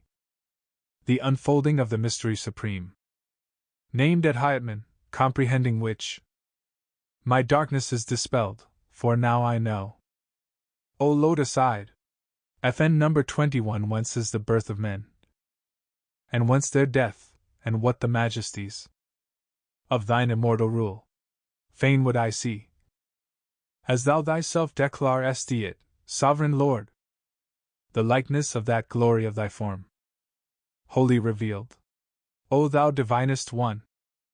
If this can be, if I may bear the sight, make thyself visible, Lord of all prayers. Show me thy very self, the eternal God. Krishna. Gaze, then, thou son of Pritha. I manifest for thee those 100,000 shapes that clothe my mystery. I show thee all my semblances, infinite, rich, divine. my changeful hues, my countless forms. See, in this face of mine, Adithyas, Vasus, Rudras, Ashwins, and Maruts, see, wonders unnumbered, Indian prince, revealed to none save thee. Behold, this is the universe. Look, what is live and dead. I gather all in one in me. Gaze as thy lips have said. On God eternal, very God. See me. See what thou prayest. Thou canst not, nor, with human eyes, Arjuna, ever mayest. Therefore I give thee sense divine. Have other eyes, new light. And look, this is my glory, unveiled to mortal sight. Sanjaya.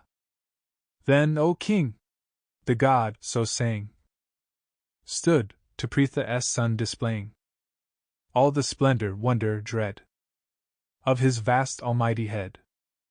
Out of countless eyes beholding, out of countless mouths commanding, countless mystic forms enfolding, in one form, supremely standing, countless radiant glories wearing, countless heavenly weapons bearing, crowned with garlands of star clusters, robed in garb of woven lustres, breathing from his perfect presence breaths of every subtle essence, of all heavenly odors, shedding blinding brilliance, overspreading boundless, beautiful all spaces, with his all-regarding faces.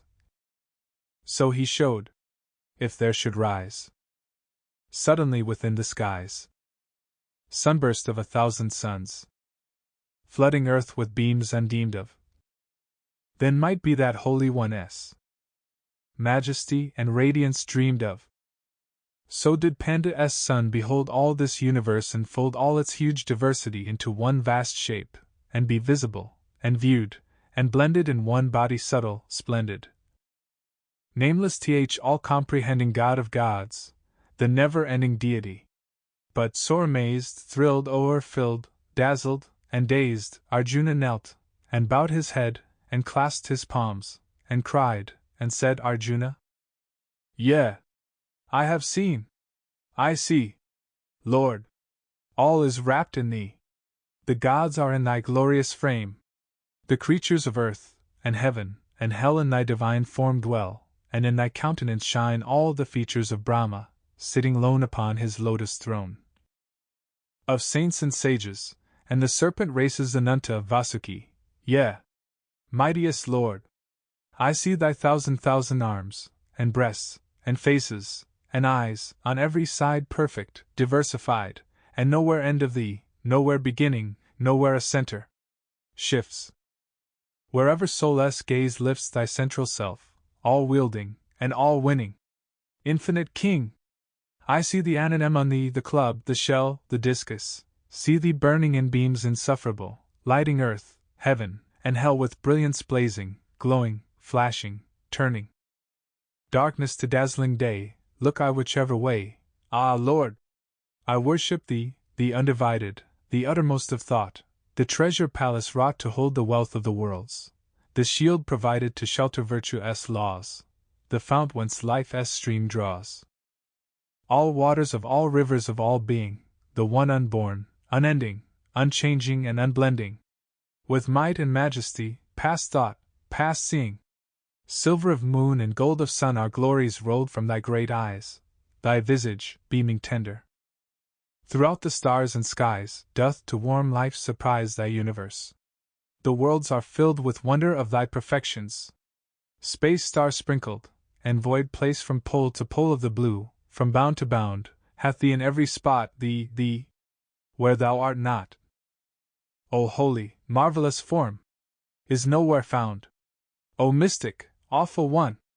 At sight of thee, made known, the three worlds quake, the lower gods draw nigh thee, they fold their palms, and bow body, and breast, and brow, and whispering worship, laud and magnify thee.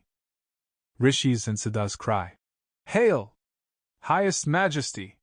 From sage and singer breaks the hymn of glory in dulcet harmony, sounding the praise of thee, while countless companies take up the story, Rudras, who ride the storms, Adifir's shining forms. Vasus and Sathyas, Vishvas, Ashmapas, Maruts, and those great twins the heavenly, fair, Ashwins, Gandharvas, Rakshasas, Siddhas, and Asuras, FN number 22. These see thee, and revere in sudden stricken fear, yea. The worlds, seeing thee with forms stupendous, with faces manifold, with eyes which all behold. Unnumbered eyes, vast arms, members tremendous, flanks, lit with sun and star, feet planted near and far, tushes of terror, mouths wrathful and tender, the three wide worlds before thee adore, as I adore thee, quake, as I quake, to witness so much splendor. I mark thee strike the skies. With front, in wondrous wise huge, rainbow painted, glittering, and thy mouth opened, and orbs which see all things, whatever be in all thy worlds, east, west, and north and south. O eyes of God! O head! My strength of soul is fled, gone is heart's force, rebuked is mind's desire. When I behold thee so, with awful brows aglow, with burning glance, and lips lighted by fire fierce as those flames which shall consume, at close of all, earth, heaven. Ah me! I see no earth and heaven. Thee, Lord of Lords! I see, thee only thee. Now let thy mercy unto me be given, thou refuge of the world. Lo! To the cavern hurled of thy wide open throat, and lips white tushed, I see our noblest ones, great Dhritarashtra's sons, Bhishma, Drona, and Karna, caught and crushed. The kings and chiefs drawn in, that gaping gorge within, the best of both these armies torn and riven. Between thy jaws they lie mangled full bloodily, ground into dust and death, like streams down driven. With helpless haste, which go in headlong furious flow straight to the gulfing deeps of unfilled ocean, so to that flaming cave those heroes great and brave pour, in unending streams, with helpless motion. Like moths which in the night flutter towards a light, drawn to their fiery doom, flying and dying, so to their death still throng. Blind, dazzled, borne along ceaselessly, all those multitudes, wild flying. Thou, that hast fashioned men, devourest them again, one with another, great and small, alike. The creatures whom thou makest, with flaming jaws thou takest, lapping them up. Lord God! Thy terrors strike from end to end of earth, filling life full from birth to death, with deadly, burning, lurid dread. Ah, Vishnu! Make me know why is thy visage so? Who art thou, feasting thus upon thy dead? Who? Awful deity! I bow myself to thee, Namastate, Devavara. Prazid. FN number 23. O mightiest Lord! Rehearse why hast thou face so fierce? Whence doth this aspect horrible proceed? Krishna. Thou sayest me as time who kills, time who brings all to doom, the slayer time, ancient of days, come hither to consume. Excepting thee, of all these hosts of hostile chiefs arrayed, there stands not one shall leave alive the battlefield. Dismayed no longer be. Arise! Obtain renown! Destroy thy foes! Fight for the kingdom waiting thee when thou hast vanquished those. By me they fall not thee. The stroke of death is dealt them now, even as they show thus gallantly. My instrument art thou. Strike, strong-armed prince, at Drona. At Bhishma strike. Deal death on Karna, Jayadratha. Stay all their warlike breath. 'Tis I who bid them perish. Thou wilt but slay the slain. Fight. They must fall, and thou must live, victor upon this plain. Sanjaya. Hearing mighty Keshav's word, tremblingly that helmed lord clasped his lifted palms, and praying grace of Krishna stood there, saying, with bowed brow and accents broken, these words, timorously spoken, Arjuna. Worthily, Lord of might! The whole world hath delight in thy surpassing power, obeying thee. The Rakshasas, in dread at sight of thee, are sped to all four quarters, and the company of Siddhas sound thy name. How should they not proclaim thy majesties, divinest, mightiest? Thou Brahm, then Brahma greater! Thou infinite creator! Thou God of gods, life's south-dwelling place and rest! Thou, of all souls the soul! The comprehending whole! of being formed, and formless being the framer, O utmost one! O Lord! Older than Eld, who stored the worlds with wealth of life, O treasure claimer, who wottest all, and art wisdom thyself, O pardon all, and all, for all from thee have risen numberless. Now I see the aspects are of thee. Vayu thou art, and he who keeps the prison of Narak Jama dark, and Agni s shining spark, Varuna s waves are thy waves. Moon and starlight are thine. Prajapati art thou, and 'tis to thee they knelt in worshipping the old world as far light, the first of mortal men. Again, thou God! Again 1,000,000 times be magnified. Honor and worship be glory and praise to thee. Namo, Namaste, cried on every side, cried here, above, below, uttered when thou dost go, uttered where thou dost come. Namo! We call, Namastu! God adored! Namastu! Nameless Lord! Hail to thee! Praise to thee! Thou one in all, for thou art all! Yea, thou! Ah! If in anger now thou shouldst remember I did think thee friend, speaking with easy speech, as men use each to each, did call thee Krishna, Prince, nor comprehend thy hidden majesty, the might, the awe of thee, did, in my heedlessness, or in my love, on journey or in jest, or when we lay at rest, sitting at council, straying in the grove, alone, or in the throng, do thee, most holy wrong, be thy grace granted for that witless sin. For thou art, now I know, Father of all below, of all above, of all the worlds within, Guru of gurus, more to reverence and adore than all which is adorable and high. How, in the wide worlds three, should any equal be? Should any other share thy majesty? Therefore, with body bent and reverent intent, I praise, and serve, and seek thee, asking grace. As father to a son, as friend to friend, as one who loveth to his lover, turn thy face in gentleness on me. Good is it I did see this unknown marvel of thy form. But fear mingles with joy. Retake, dear Lord, for pity's sake, thine earthly shape, which earthly eyes may bear. Be merciful, and show the visage that I know. Let me regard thee, as of yore, arrayed with disk and forehead gem, with mace and anadem. Thou that sustainest all things, undismayed, let me once more behold the form I loved of old, thou of the thousand arms and countless eyes. This frightened heart is fain to see restored again my charioteer, in Krishna's kind disguise. Krishna. Yea. Thou hast seen, Arjuna, because I love thee well, the secret countenance of me, revealed by mystic spell, shining, and wonderful, and vast, majestic, manifold, which none save thou in all the years had favor to behold, for not by Vedas cometh this, nor sacrifice, nor alms, nor works well done, nor penance long, nor prayers, nor chaunted psalms, that mortal eyes should bear to view the immortal soul unclad, Prince of the Kurus. This was kept for thee alone. Be glad. Let no more trouble shake thy heart, because thine eyes have seen my terror with my glory. As I before have been, so will I be again for thee. With lightened heart behold. Once more I am thy Krishna, the form thou knewest of old. Sanjaya. These words to Arjuna spake Vasudeva, and straight did take back again the semblance dear of the well-loved charioteer. Peace and joy it did restore when the prince beheld once more mighty Brahma's form and face clothed in Krishna's gentle grace. Arjuna.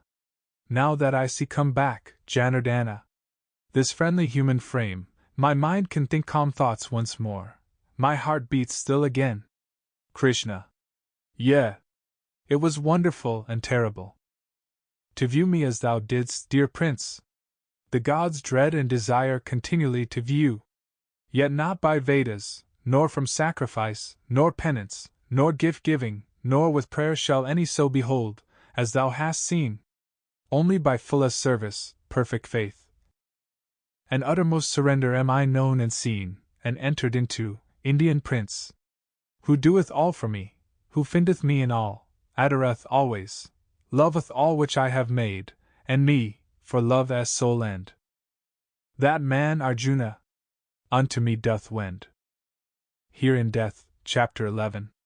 Of the Bhagavad Gita. Entitled, Viswarapadarsanam, or The Book of the Manifesting of the One and Manifold. Chapter 12. Arjuna.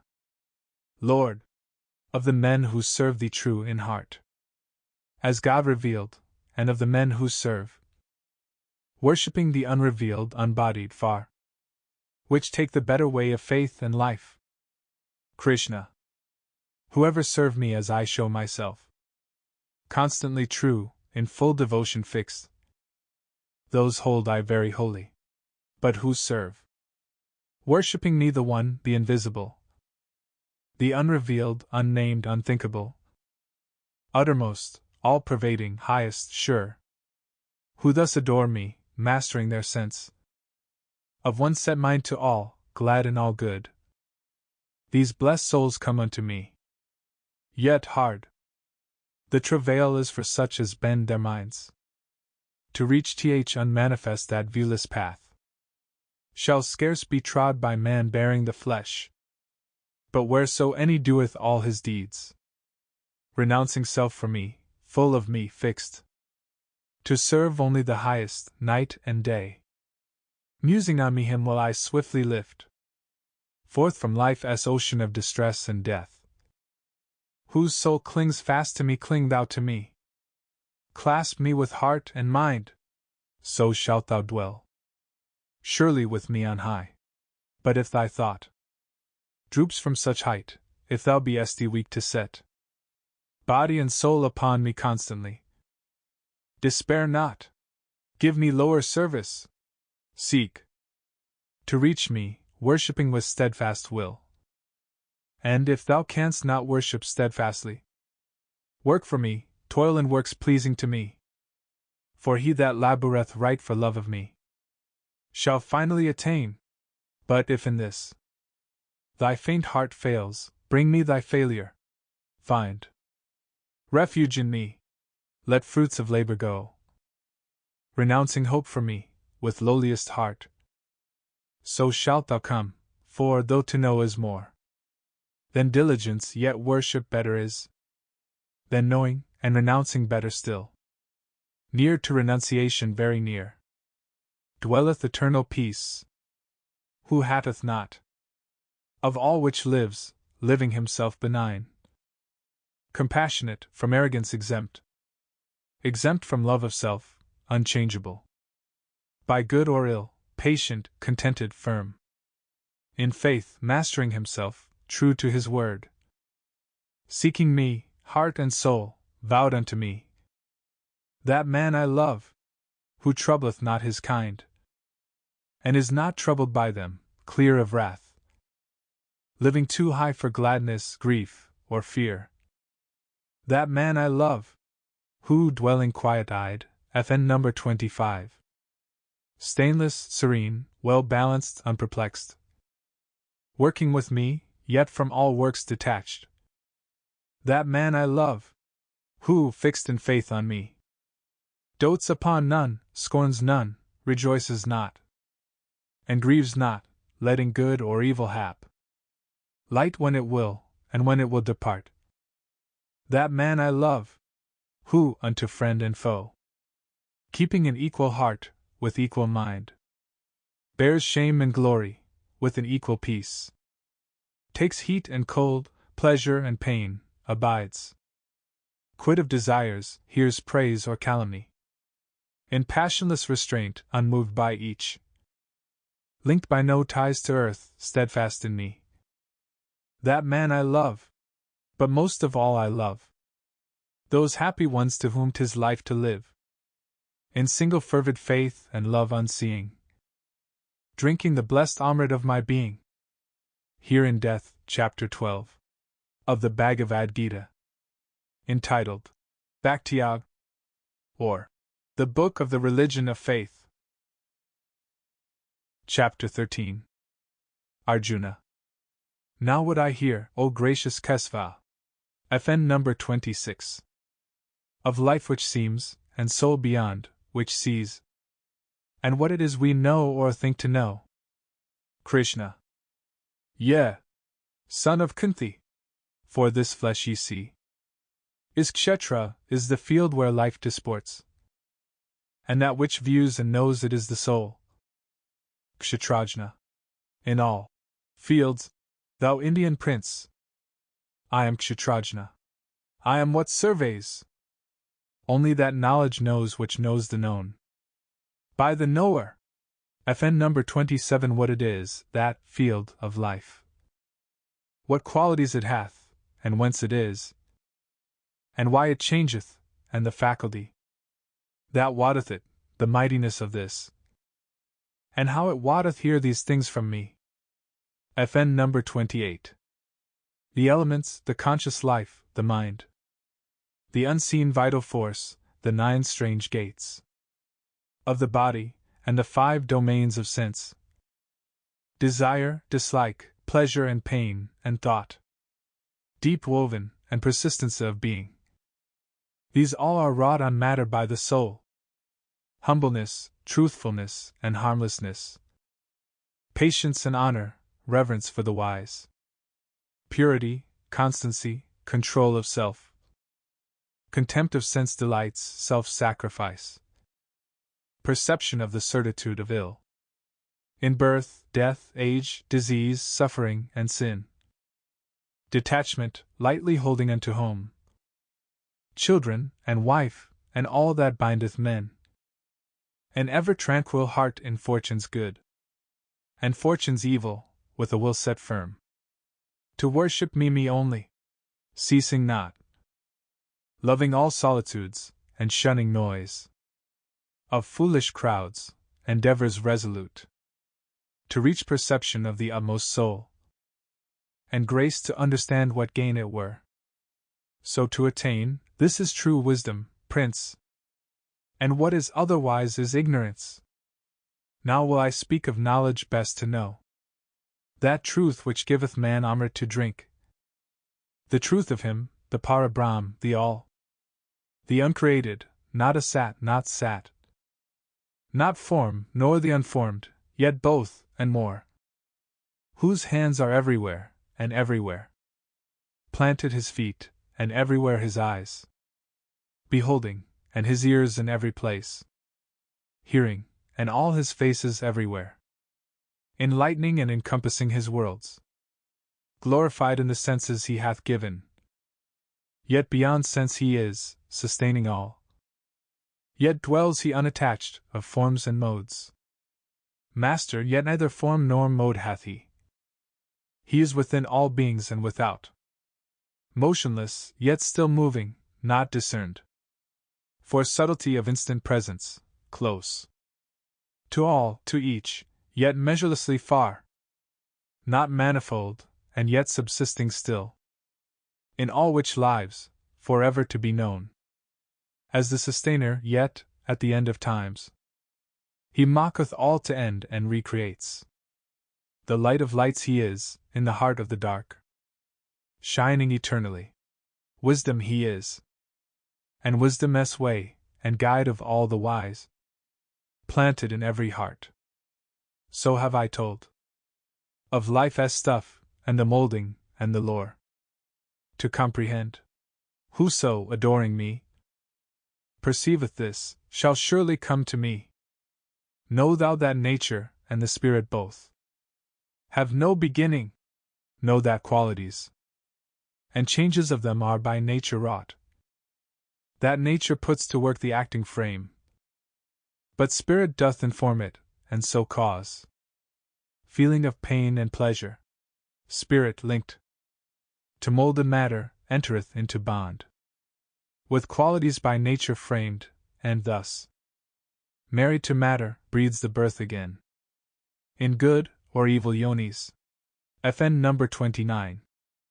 Yet is this, yea, in its bodily prison, spirit pure, spirit supreme, surveying, governing, guarding, possessing, Lord and Master still, Purusha, ultimate, one soul with me. Whoso thus knows himself, and knows his soul, Purusha, working through the qualities, with nature's modes, the light hath come for him. Whatever flesh he bears, never again shall he take on its load. Some few there be by meditation find the soul in self-schooled, and some by long philosophy and holy life reach thither, some by works, some, never so attaining, hear of light from other lips, and seize, and cleave to it worshipping, yea, and those to teaching true overpass death. Wherever, Indian prince, life is of moving things, or things unmoved, plant or still seed no, what is there hath grown by bond of matter and of spirit, no.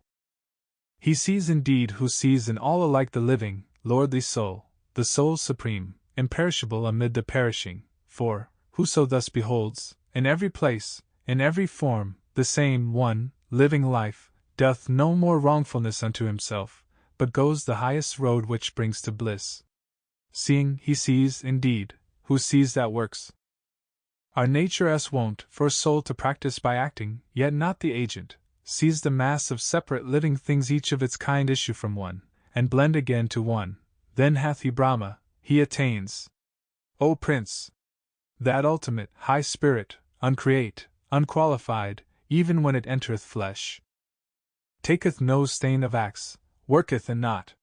Like to the ethereal air, pervading all, which, for sheer subtlety, avoideth taint, the subtle soul sits everywhere, unstained, like to the light of the all-piercing sun which is not changed by aught it shines upon. The soul's light shineth pure in every place, and they who, by such eye of wisdom, see how matter, and what deals with it, divide, and how the spirit and the flesh have strife, those wise ones go the way which leads to life. Here ends Chapter 13 of the Bhagavad Gita, entitled Kshetrik Kshetrajana Vibhagayag, or The Book of Religion by Separation of Matter and Spirit.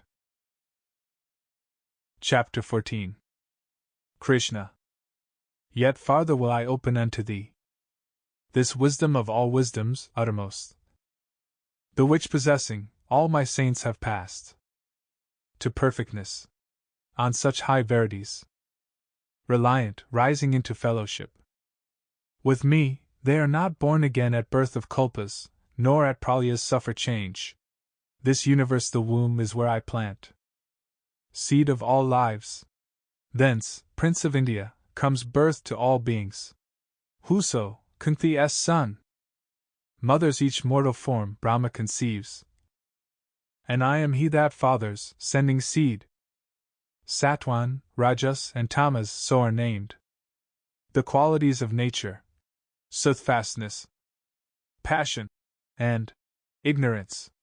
These three bind down the changeless spirit in the changeful flesh, whereof sweet soothfastness, by purity, living unsullied and enlightened, binds the sinless soul to happiness and truth, and passion being kin to appetite, and breeding impulse and propensity, binds the embodied soul, O Kunti's son, by tie of works, but ignorance begot of darkness, blinding mortal men, binds down their souls to stupor, sloth, and drowsiness. Yea, Prince of India, soothfastness binds souls in pleasant wise to flesh, and passion binds by toilsome strain, but ignorance, which blots the beams of wisdom, binds the soul to sloth. Passion and ignorance, once overcome, leaves soothfastness, O Bharata, where this with ignorance are absent, passion rules, and ignorance in hearts not good nor quick. When at all gateways of the body shines the lamp of knowledge, then may one see well. Soothfastness settled in that city reigns, where longing is, and ardor and unrest, impulse to strive and gain, and avarice. Those spring from passion, Prince, ingrained, and where darkness and dullness, sloth and stupor are. 'Tis ignorance hath caused them, Kuru chief. Moreover, when a soul departeth fixed in soothfastness, it goeth to the place perfect and pure of those that know all truth. If it departeth in set habitude of impulse, it shall pass into the world of spirits tied to works, and if it dies in hardened ignorance, that blinded soul is born anew in some unlighted womb. The fruit of steadfastness is true and sweet. The fruit of lust is pain and toil. The fruit of ignorance is deeper darkness. Yea, for light brings light, and passion ache to have. And gloom, bewilderments, and ignorance grow forth from ignorance. Those of the first rise ever higher, those of the second mode take a mid-place. The darkened souls sink back to lower deeps, loaded with witlessness. When, watching life, the living man perceives the only actors are the qualities, and knows what rules beyond the qualities, then is he come nigh unto me. The soul, thus passing forth from the three qualities, whereby arise all bodies, overcomes birth, death, sorrow, and age, and drinketh deep the undying wine of Amrit. Arjuna. O my lord! Which be the signs to know him that hath gone past the three modes? How liveth he? What way letteth him safe beyond the threefold modes? Krishna. He who with equanimity surveys luster of goodness, strife of passion, sloth of ignorance, not angry if they are, not wishful when they are not, he who sits a sojourner and stranger in their midst, unruffled, standing off, saying serene, when troubles break, these be the qualities. He unto whom self-centered grief and joy sound as one word, to whose deep-seeing eyes the clod, the marble, and the gold are one, whose equal heart holds the same gentleness for lovely and unlovely things, firm set, well pleased in praise and dispraise, satisfied with honor or dishonor, unto friends and unto foes alike in tolerance. Detached from undertakings, he is named surmounter of the qualities, and such, with single, fervent faith adoring me, passing beyond the qualities, conforms to Brahma, and attains me. For I am that whereof Brahma is the likeness, mine. The Amrit is, and immortality is mine, and mine perfect felicity. Here ends chapter 14 of the Bhagavad Gita, entitled Unitary Vibhagag, or the Book of Religion by Separation from the Qualities. Chapter 15. Krishna. Men call the aswatha, the banyan tree, which hath its boughs beneath, its roots above, the ever-holy tree.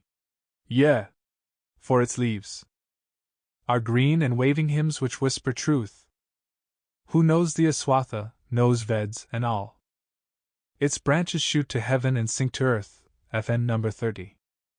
Even as the deeds of men, which take their birth from qualities, its silver sprays and blooms, and all the eager verdure of its girth leap to quick life at kiss of sun and air, as men's lives quicken to the temptings fair of wooing sense, its hanging rootlets seek the soil beneath, helping to hold it there, as actions wrought amid this world of men bind them by ever-tightening bonds again.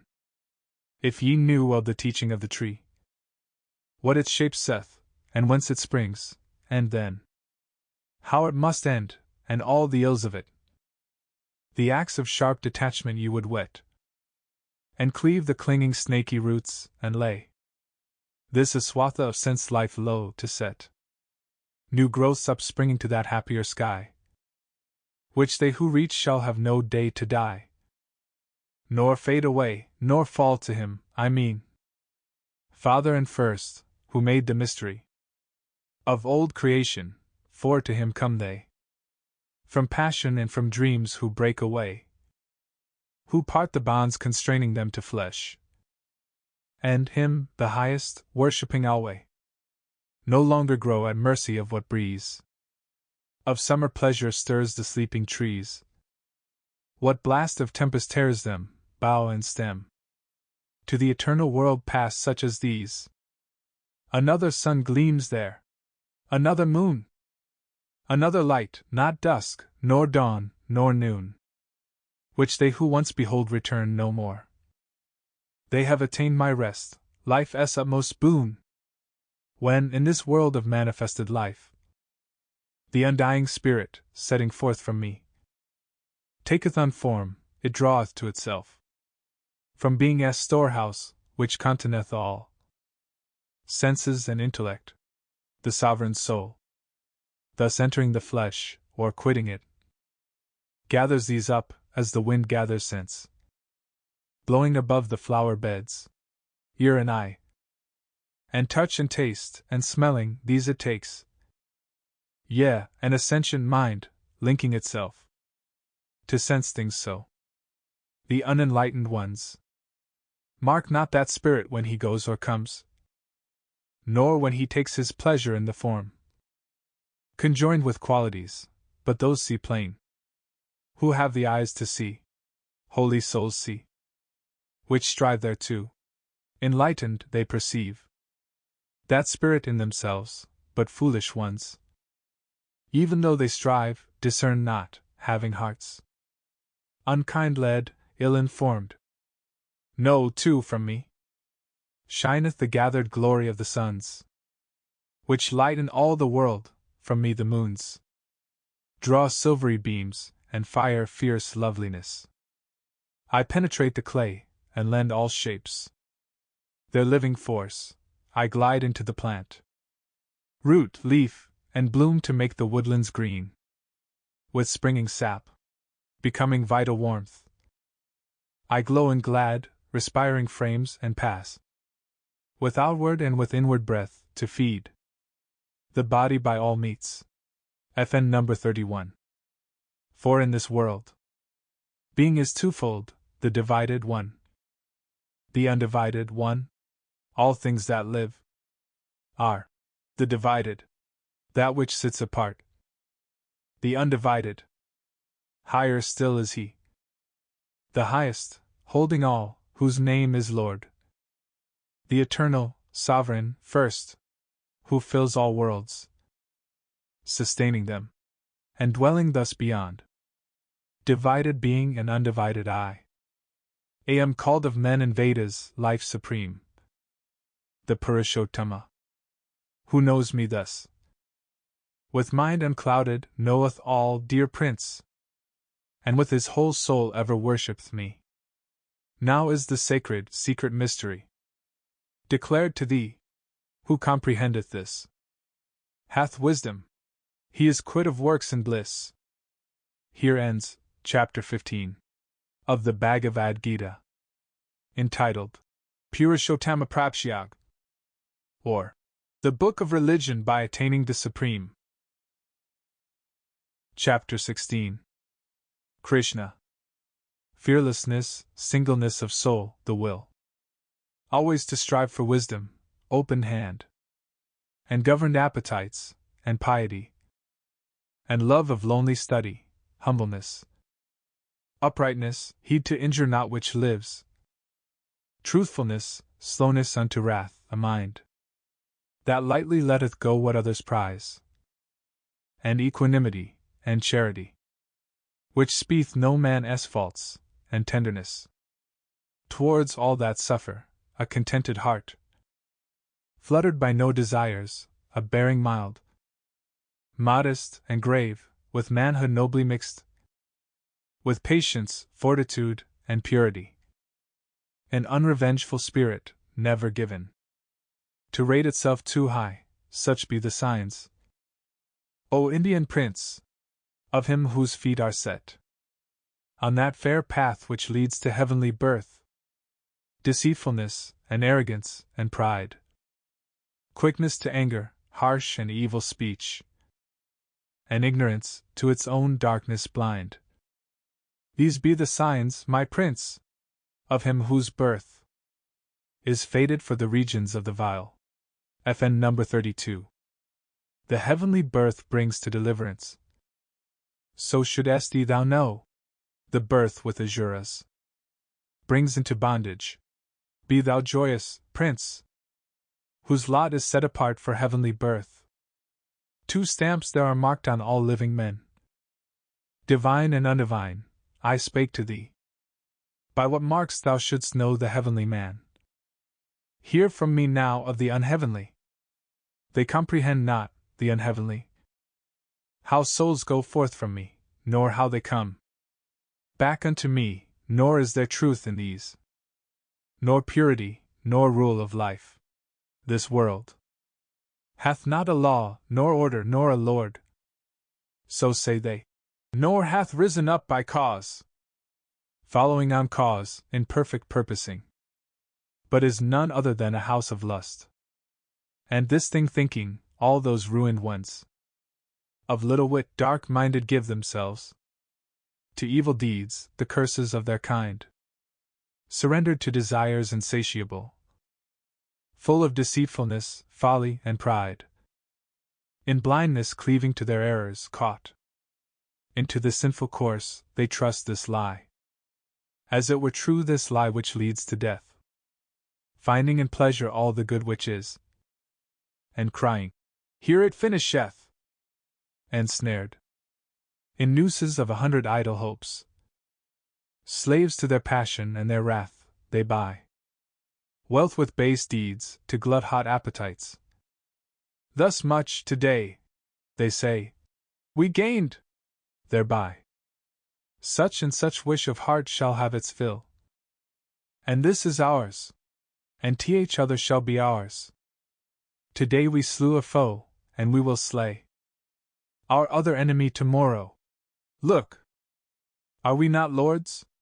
Make we not goodly cheer? Is not our fortune famous, brave, and great? Rich are we, proudly born. What other men live like to us? Kill, then, for sacrifice. Cast largesse, and be merry. So they speak, darkened by ignorance, and so they fall, tossed to and fro with projects, tricked and bound in net of black delusion, lost in lusts, down to foul Naraka, conceited, fond, stubborn and proud, dead drunken with the wine of wealth, and reckless, all their offerings have but a show of reverence, being not made in piety of ancient faith, thus vowed to selfhood, force, insolence, feasting, wrath. These my blasphemers, in the forms they wear, and in the forms they breed, my foemen are, hateful and hating, cruel, evil, vile, lowest and least of men, whom I cast down again and yet again, at end of lives, into some devilish womb, whence birth by birth the devilish wombs respawn them, all beguiled, and till they find and worship me, sweet Prince, tread they that nether road. The doors of hell are threefold, whereby men to ruin pass. The door of lust, the door of wrath, the door of avarice. Let a man shun those 3. He who shall turn aside from entering all those 3 gates of Narak, wendeth straight to find his peace, and comes to Swarga's gate. FN number 33. Here in Death, Chapter 16 of the Bhagavad Gita, entitled Devasare Sopadvabhagayag, or The Book of the Separateness of the Divine and Undivine. Chapter 17. Arjuna. If men forsake the holy ordinance, heedless of Shastras, yet keep faith at heart, and worship, what shall be the state of those? Great Krishna. Satwan, Rajas, Tamas? Say. Krishna. Threefold the faith is of mankind and springs from those 3 qualities, becoming true, or passion-stained, or dark, as thou shalt hear. The faith of each believer, Indian prince, conforms itself to what he truly is. Where thou shalt see a worshipper, that one to what he worships lives assimilate. Such is the shrine, so is the votary. The soothfast souls adore true gods, the souls obeying Rajas worship Rakshasas FN number 34. Or Yakshas, and the men of darkness pray to Pretas and to Buddhas. FN number 35 Yeah, and those who practice bitter penance, not enjoined by rightful rule penance which hath its root in self-sufficient, proud hypocrisies. Those men, passion-beset, violent, wild, torturing the witless ones my elements, shut in fair company within their flesh. Nay, me myself, present within the flesh, know them to devils devoted, not to heaven. For like as foods are threefold for mankind, in nourishing, so is their threefold way of worship, abstinence, and almsgiving. Hear this of me. There is a food which brings force, substance, strength, and health, and joy to live, being well seasoned, cordial, comforting. This soothfast meat, and there be foods which bring aches and unrests, and burning blood, and grief, being too biting, heating, salt, and sharp, and therefore craved by too strong appetite. And there is foul food kept from overnight, FN number 36. Savorless, filthy, which the foul will eat. A feast of rottenness, meat for the lips of such as love the darkness. Thus with rites, a sacrifice not for rewardment made, offered in rightful wise, when he who vows saith, with heart devout, this I should do, is soothfast right, but sacrifice for gain, offered for good repute. Be sure that this, O best of Bharatas, is Rajas right, with stamp of passion, and a sacrifice offered against the laws, with no due dole of food giving, with no accompaniment of hallowed hymn, nor largesse to the priests. In faithless celebration, call it vile, the deed of darkness, lost worship of gods, meriting worship, lowly reverence of twice-borns, teachers, elders, purity, rectitude, and the Brahmacharya vow, and not to injure any helpless thing. These make a true religiousness of act. Words causing no man woe, words ever true, gentle and pleasing words, and those ye say in murmured reading of a sacred writ. These make the true religiousness of speech, serenity of soul, benignity, sway of the silent spirit, constant stress. To sanctify the nature these things make good right, and true religiousness of mind. Such threefold faith, in highest piety, kept, with no hope of gain, by hearts devote, is perfect work of Satwan, true belief. Religion shown in act of proud display, to win good entertainment, worship, fame. Such say I is of Rajas, rash and vain. Religion followed by a witless will, to torture self, or come at power to hurt another. 'Tis of tamas, dark and ill, the gift lovingly given, when one shall say, now must I gladly give, when he who takes can render nothing back, made in due place, due time, and to a meet recipient, is gift of Satwan, fair and profitable. The gift selfishly given, where to receive, is hoped again, or when some end is sought, or where the gift is proffered with a grudge. This is of Rajas, stained with impulse, Illinois. The gift churlishly flung, at evil time, in wrongful place, to base recipient, made in disdain, or harsh unkindliness, is gift of tamas dark, it doth not bless. FN number 37. Here in Death, Chapter 17, of the Bhagavad Gita, entitled Sraddhatraya Vibhagayag, or The Book of Religion by the Threefold Kinds of Faith. Chapter 18. Arjuna. Fain would I better know, thou glorious one, the very truth heart-est Lord of Sannyas, abstention, and enunciation, Lord. Tyaga, and what separates these twain? Krishna. The poets rightly teach that sannyas is the foregoing of all acts which spring out of desire, and their wisest say Tyaga is renouncing fruit of acts. There be among the saints some who have held all action sinful, and to be renounced, and some who answer, Nay, the goodly acts, as worship, penance, alms must be performed. Hear now my sentence, best of Bharatas. 'Tis well set forth, O chaser of thy foes. Renunciation is of threefold form, and worship, penance, alms, not to be stayed.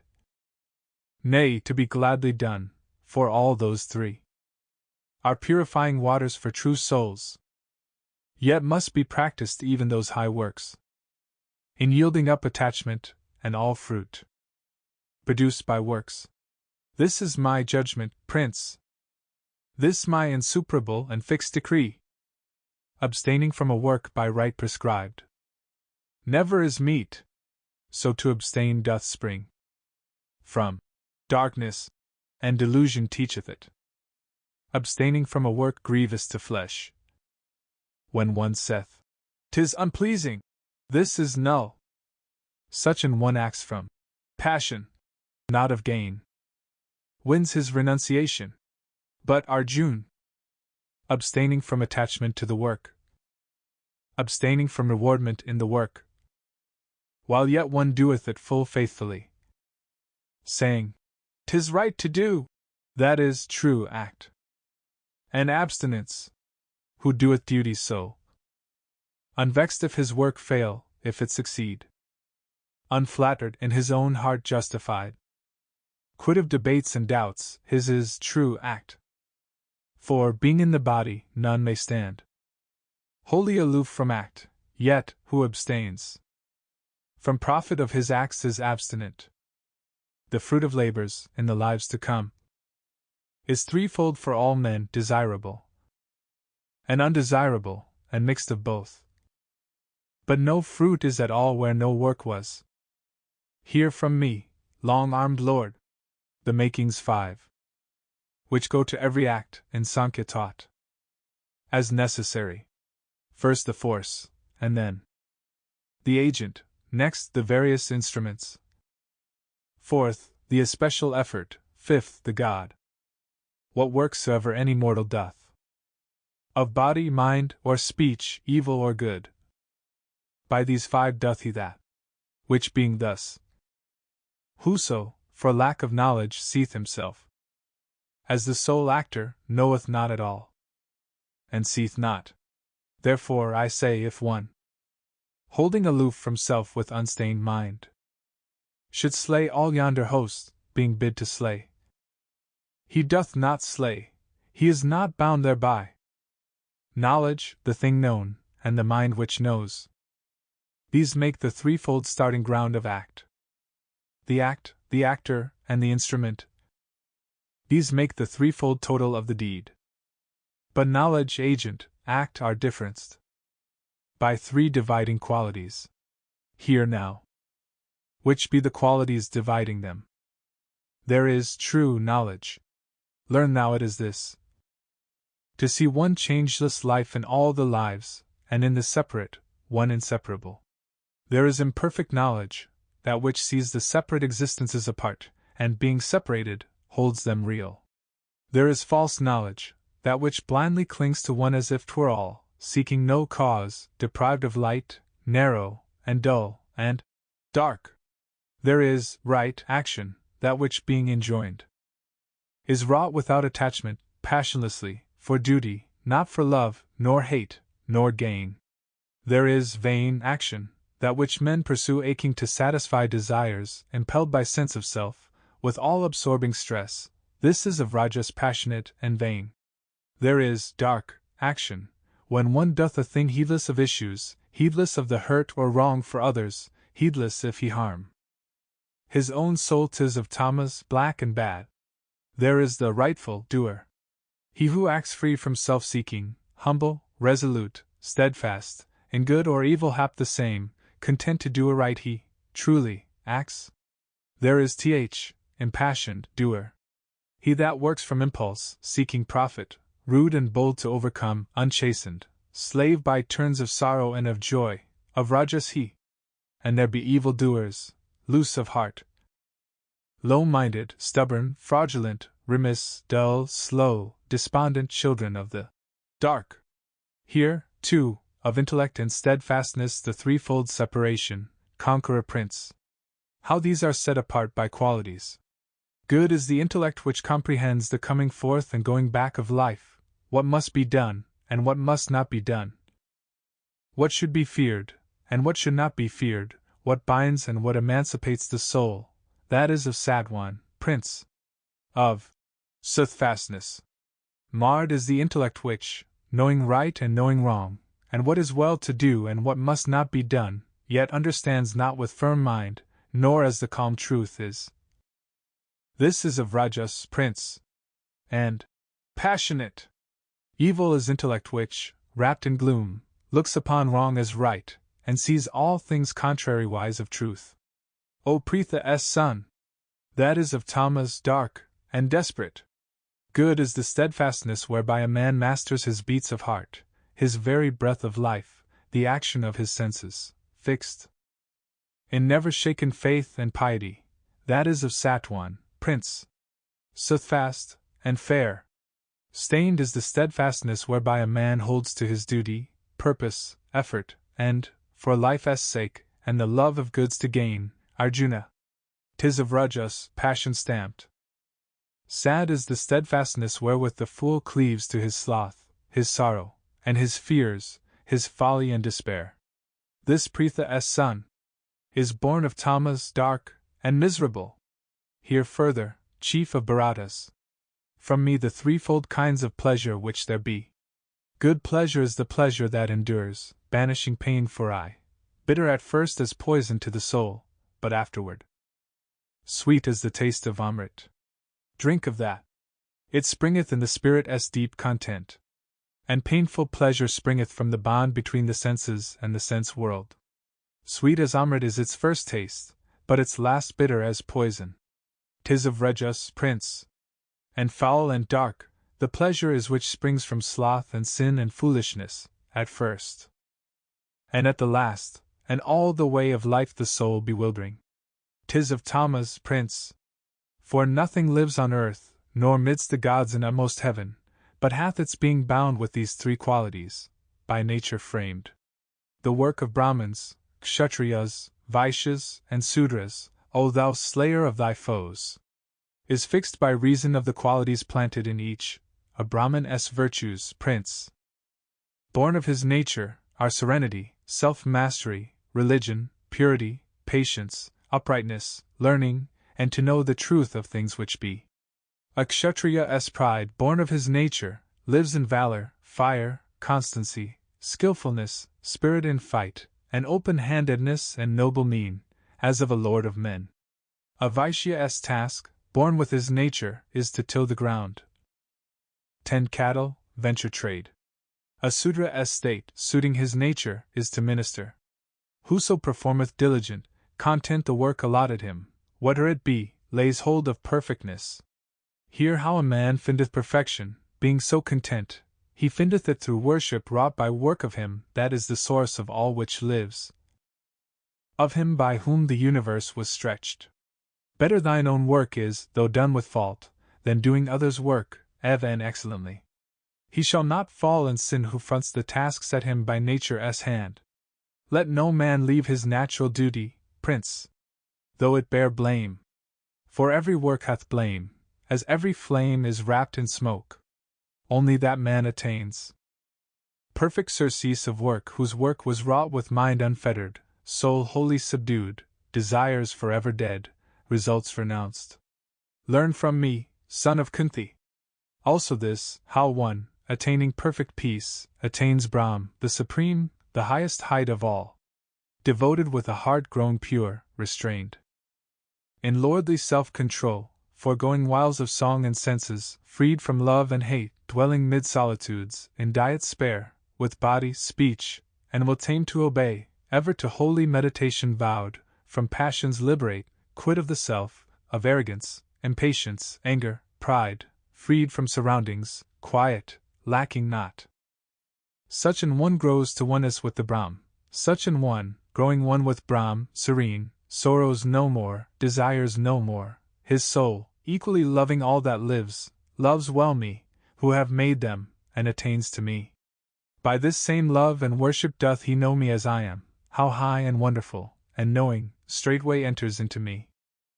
And whatsoever deeds he doeth fixed in me, as in his refuge he hath won for ever and for ever by my grace th eternal rest.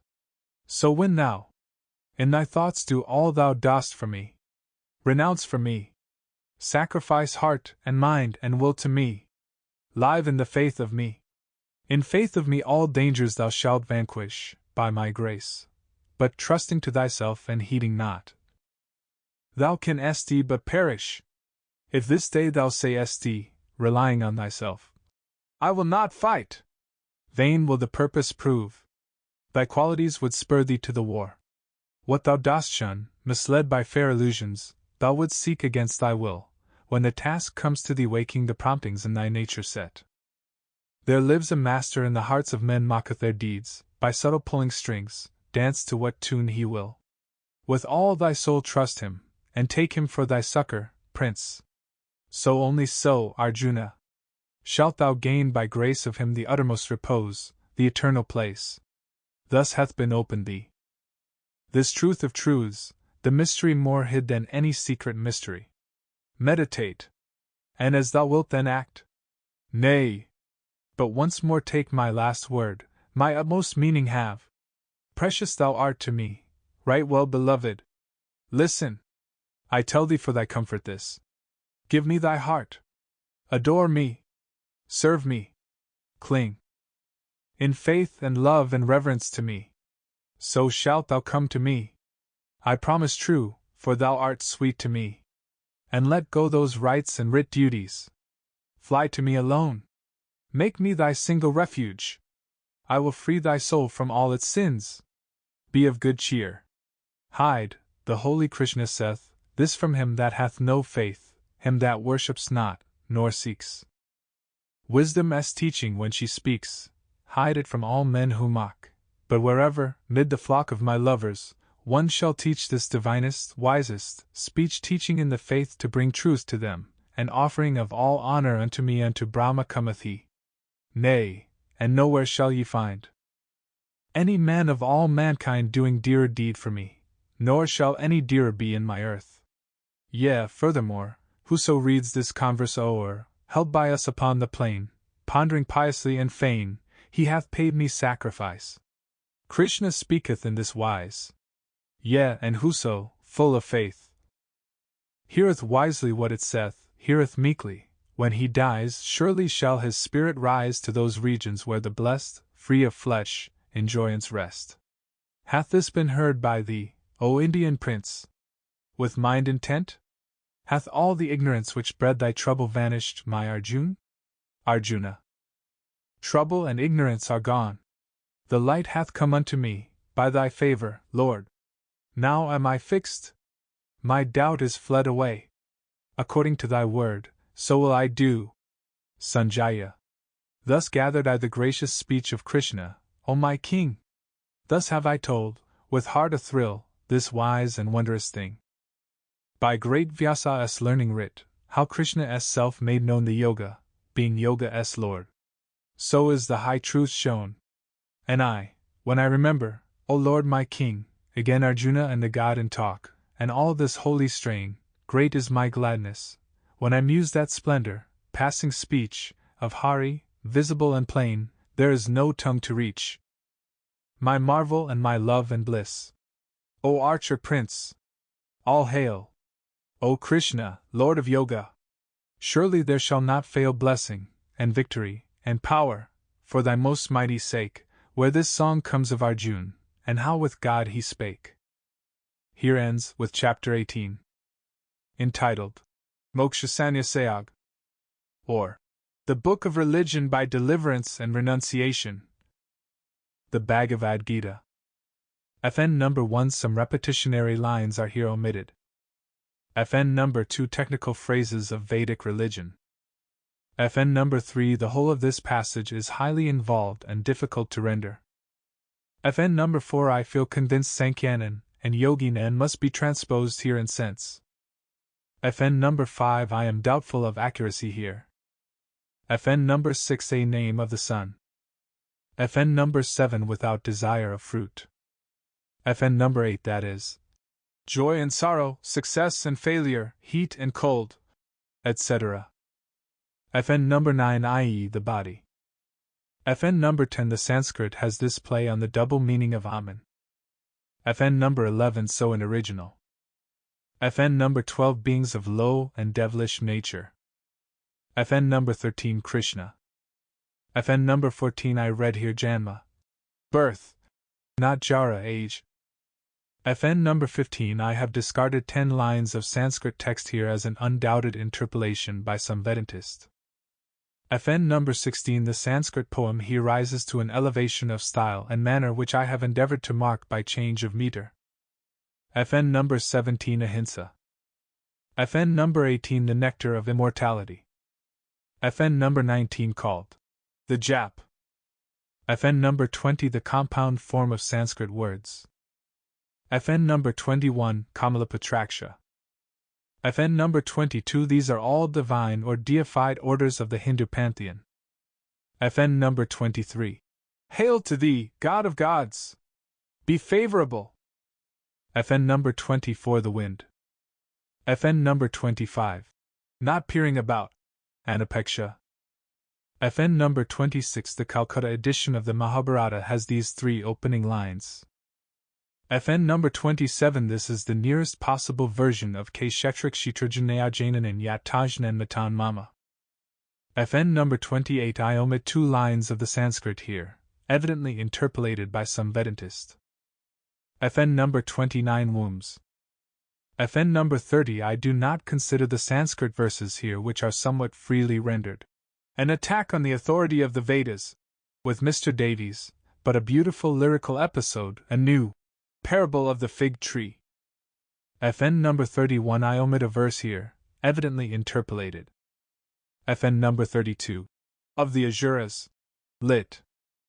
FN number 33 I omit the 10 concluding shlokas, with Mr. Davis.